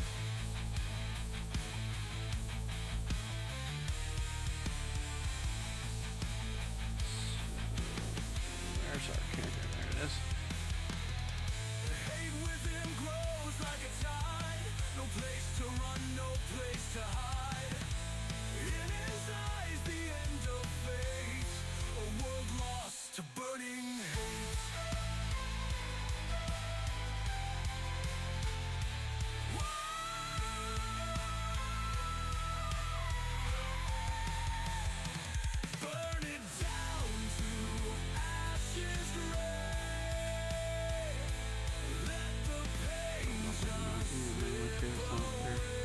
By the way, what song, though most of the people like me don't even know my favorite song name. There's a lot of songs that I mean, hell, I enjoy every song I kind of create, in a sense. Well, we go through a lot of takes on Suno that I'm like, ooh. Especially if I misspell something or whatnot, I'm like,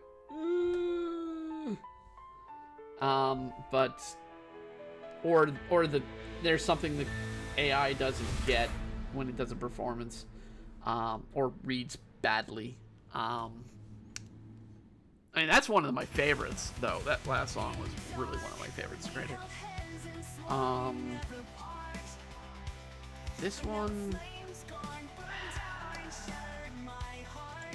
trying to remember which one this one is exactly.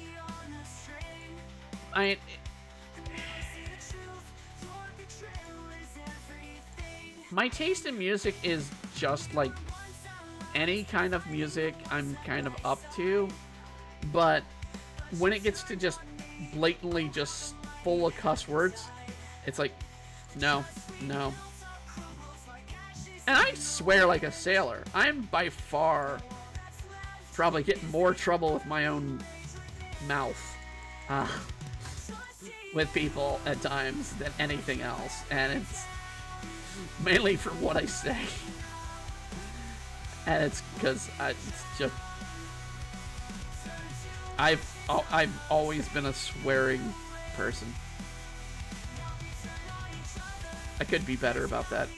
I really should be better about that.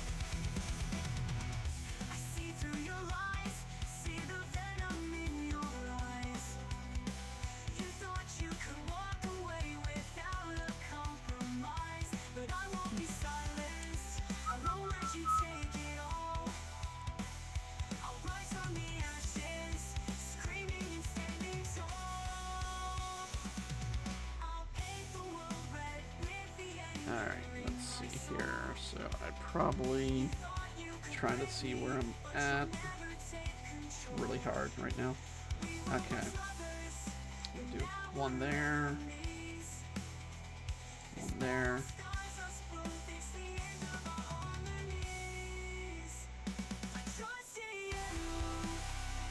I think this is one of the rejected ones that I've not used for anything. It's kind of like I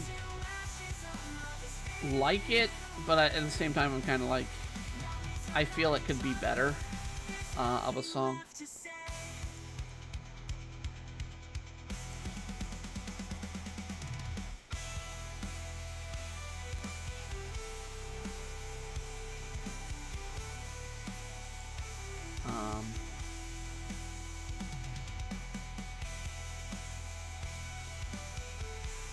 You should try playing Genshin. I played Genshin, I just haven't played it on stream.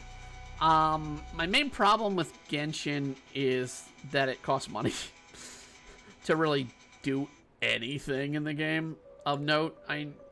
You could go through and play free, but it gets boring real fast if you're not gonna pay up for pulls.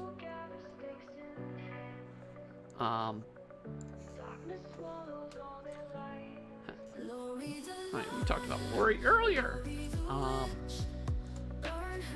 One of her songs that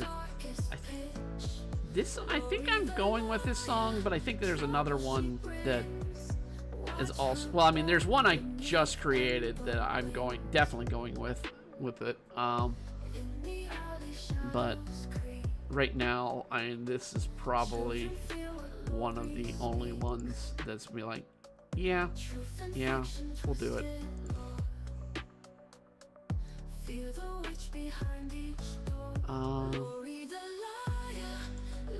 F to P. What is F to P? What is F to P? Free to play? You mean, I'm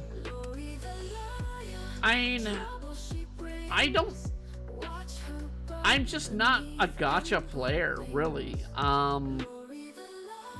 That's kind of my thing. I mean, I've tried to get back into Let's Go Pokemon right now, just to try and promote me to work out. But I don't. It's the gacha stuff, so it's like I'll throw 2 Pokeballs and be done for the day. It's like I'm not gonna play with it anymore that day at all. And so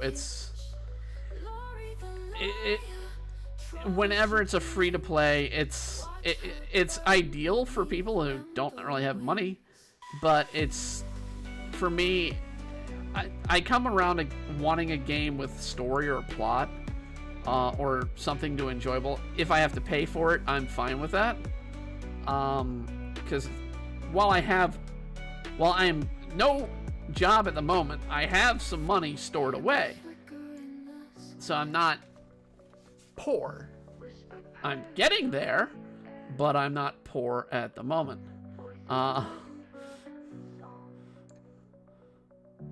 I'm on food stamps because I'm living off my savings, and the reason why it's low is because I have savings.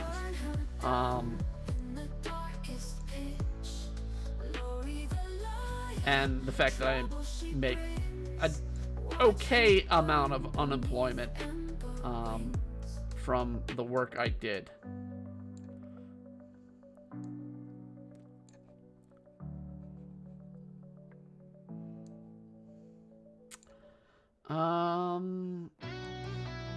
If I really wanted to spend time, sort of like do the movie poster, I would do different colors to the bricks, different tones, different shades, because that's what you get with bricks. But I am not going to do that because it's going to be taking way too long for a 2-hour piece. And that's another thing I got to make a video about. So a lot of people on DeviantArt are like, hey, you're doing the requests. Do this full sequence of, what normally would take hours of work. And I'd be like, no. It's a free 2-hour drawing for people. This song's for Chrono Trigger. When we were doing Chrono Trigger Let's Play, this was the Chrono Trigger song. Unfortunately, we premiered this song and Chrono Trigger broke on us. We can't go back to it unless they fix a bug. We weren't even modding that one. That was in game, just playing it straight. It broke from the Steam version. I mean, I guess I could get an emulator and probably play it, but I don't feel like going back to it with the emulator. I really don't. All right, let's do the eyes. We haven't done those. I do like this song though. I really like this song. Love will fall.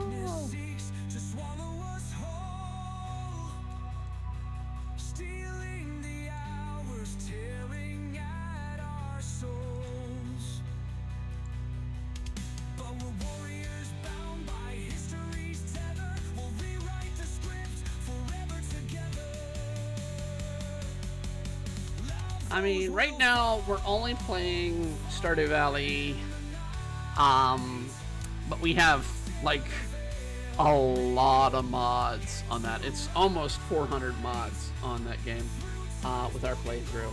For those who don't watch that, it is. We have a lot of content added to that game that is beyond what a normal Stardew Valley game plays. And the only reason we can do it is because we have a very powerful system to run it.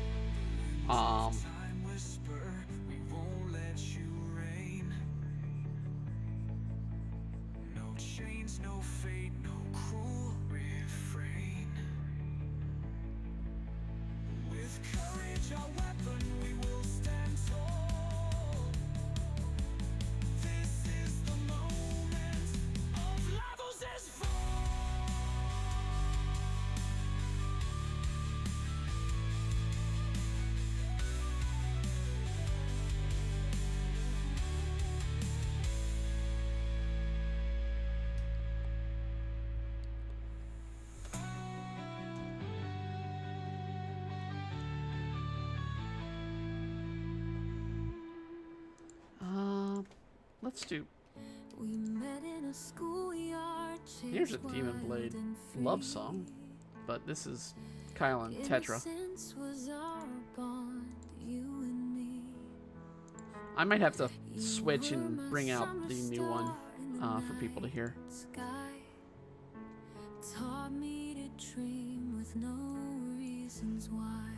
fact, this may be the song we used last week's video. So the request draw video that we released last Wednesday. Yeah, I think this is the song we released. I think this is The Love That Lives. Oh no, this is Childhood Wishers. So it's a different, or Childhood Ghost.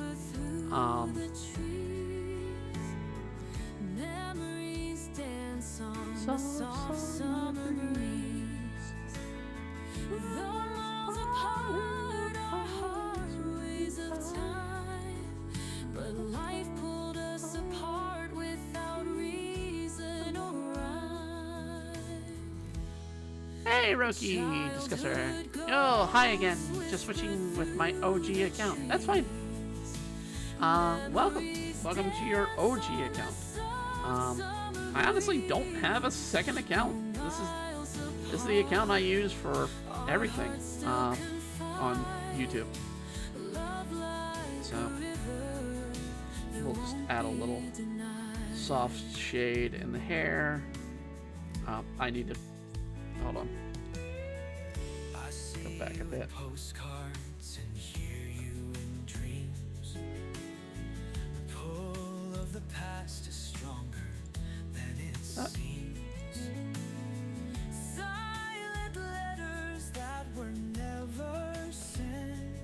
I still say the hardest thing to make Suno do is a duet.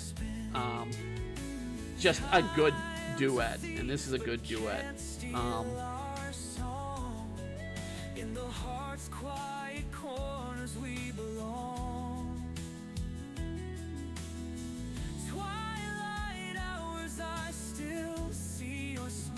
Kind of blend these so I can get a little bit of a soft tone going to the arm and leg.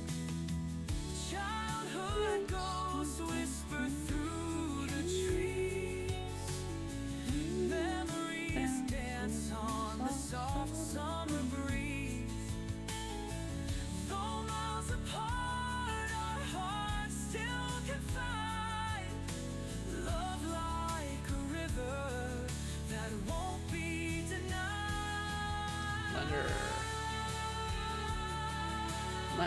Cool. Take that harsh line and blend it.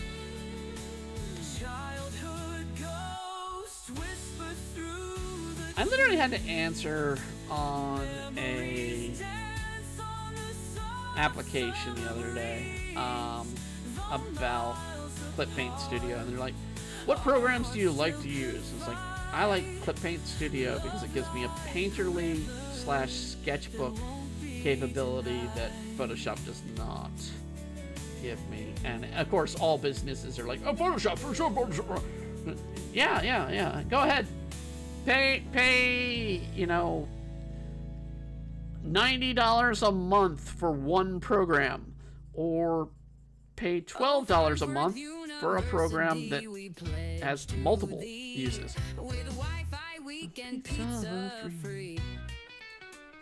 So this is good old FU Abby version. So if you go to the Witchin page, you can hear both versions. This is Abby, Ida's roommate, singing her version of the school fight song.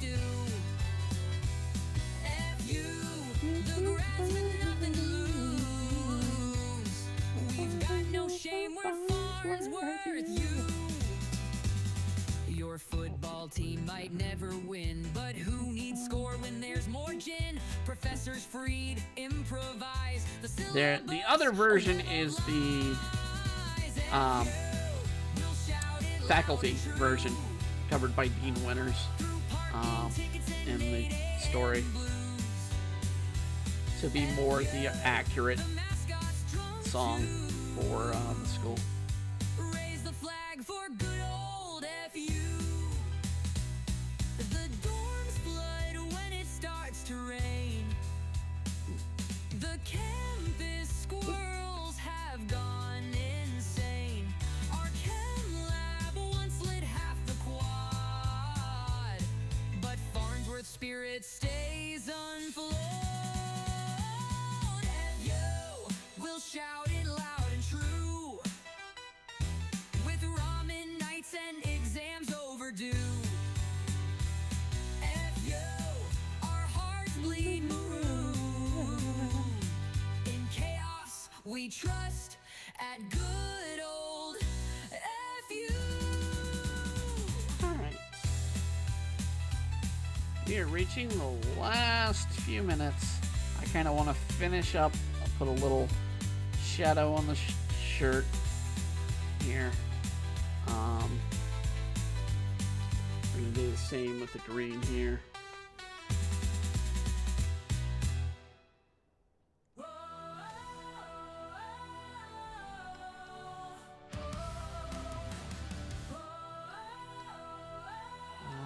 And then I'll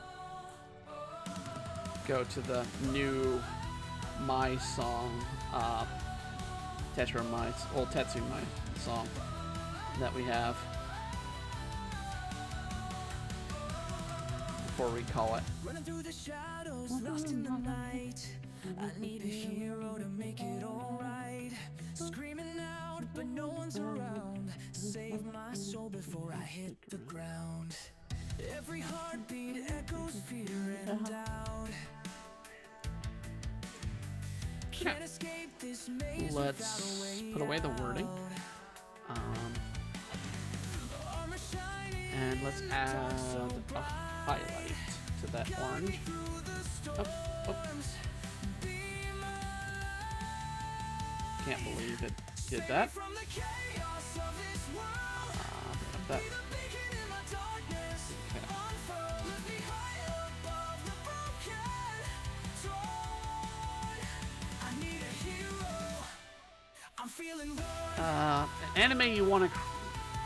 An anime you want to suggest. Is there an anime I want to suggest? I've got some that I don't want to suggest these days. We've kind of covered them this year on anime Anticlimax. I mean, there are lots that I always suggest, and that are, you know, the regular popular ones is like One Piece, Rumble in Half.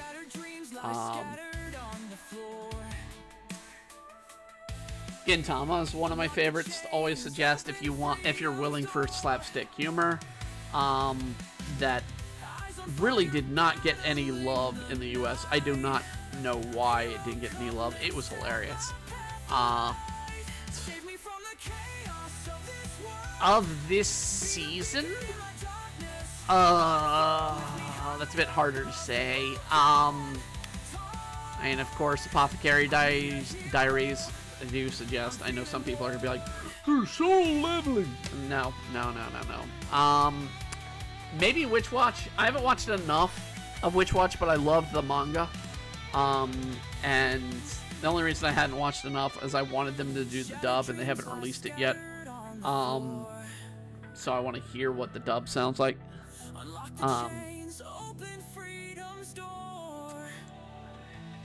But yeah,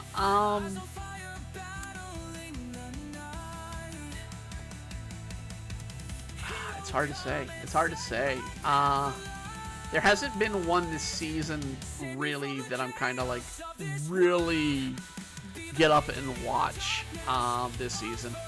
I mean, there's some second seasons I'm waiting for. But now I want to watch. Said the same thing to me. But now I want to watch it. Yeah, I mean, there are a lot of good anime that people don't know. I'm thinking, so I'm torn on my choice for my birthday month. So when we come in July for Anime Anticlimax, we each do a title that we suggest. This is the other version of good old UFU. I'm torn between a new series and an old series. That one does not get enough credit. The other one that's some gets credit, but I don't think it's enough credit for what it is. And so I'm torn between Chippewa, which is sort of a cutesy 1-minute anime, but 100 so episodes, but they're 1 minute long.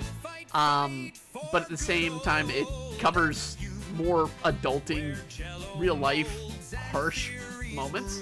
And so I kind of like that for an option. Or going back in the past and doing Digi Shirat, which I found and discovered at a con in 1999. And it always stuck well with me. That or Elf Princess Rain, which is a very hard to get anime. It's only 2 episodes long, but it is hilarious. And we have a copy because I gave it to Brandon, Septum Sim, and I know he has my old copy. I need to get another copy, but it's not possible at this point. It's really hard to get those. So, all right. I'm gonna let this song end, and we'll do the other one. Have you watched Overflow? Overflow. Not familiar with it. I hit the wrong thing. Here we go. All right, muting the music. I'm gonna play the latest Love S song for Demon Blade, and this one's being, yes, this is confirmed. This is gonna definitely play. Oh. Put it on. Sum it up. Stop talking since it echoes. Doing this. And would you smile when you're with them? A warmth in your eyes I can't condemn. Your love for them is pure and true, but my heart still beats for you. I love you in the quiet shade, in shadows where my hopes will fade. I wanna hold to be your flame, but I won't tarnish your sweet name. I hear your laughter, a symphony.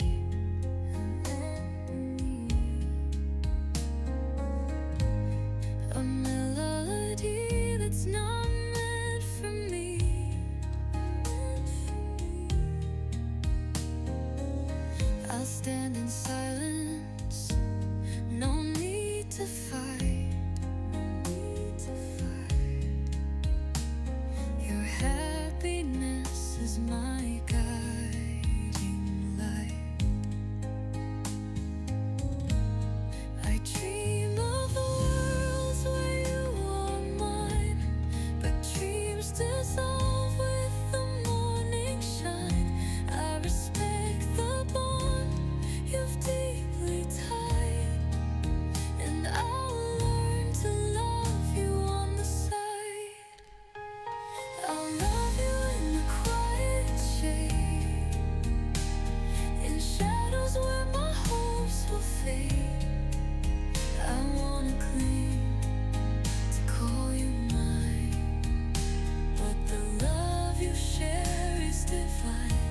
So I'll let you go, though I still long for moments where you feel my song.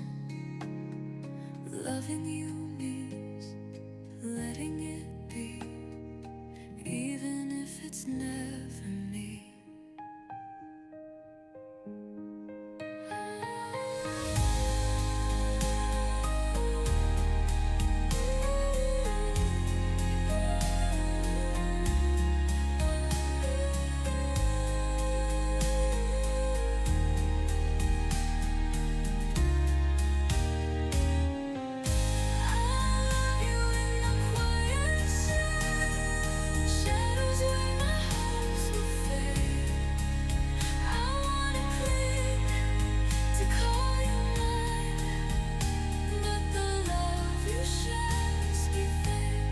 So I'll let you go, though I still long for moments where you'd feel my song. Loving you means letting it be, even if it's never me.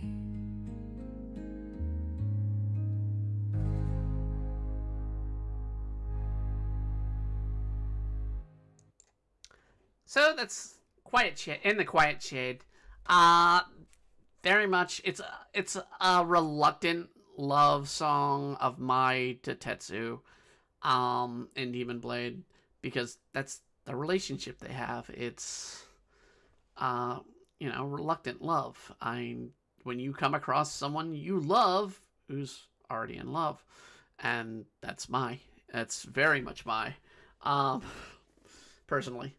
Okay, we have reached the end. Definitely want to thank Roki for joining in.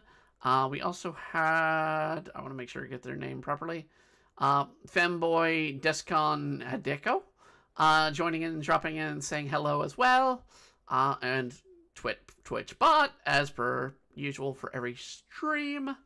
And yeah, we will be back Sunday. We will be back with Stardew Valley Sunday, continuing our playthrough of the 400 plus mod stream. And new pages will be dropping of Witchin' this week. Sponsors will also be getting Magical Princess War and a few pages of Demon Blade that we've been drawing. So we've got our page request here. I don't have any Demon Blade up because we had a little crash during stream while I was playing music, so that's why I didn't see. We covered the aliens. Watch the first half for the aliens story arc or stuff that we talked about. Bro, what's the name of the song? It's In the Quiet Shade. I'm gonna be working on trying to release a lot of these songs that people can purchase for about $1 or so. I'm just trying to figure out ways to get it so it'll play on iTunes. If you download it, but if I post it on iTunes, it's gotta be paid, and I don't know their take on AI generated music because it's AI singing it. But yeah. Good night. Good night, Roki. As always, go out there and be the best you that you can be. That means, hey, if all you can do is get up and do, go to the bathroom. That's it. That's it. I mean, that's being the best you can be at the moment. Definitely I struggled today with health. But I still got out there, did some stuff. We did the stream. We get to have time talking with you all, joining in with Roki a lot here. And as always, if you have a request, leave a comment or message us on any of the socials. We will add it to the list. We do requests every week on Tuesday night. And as always, have a wonderful evening, a wonderful week, and a wonderful year. Good night, everybody.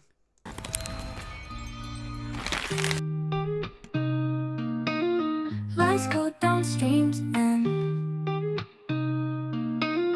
thanks for time we spend. Laughs and smiles all through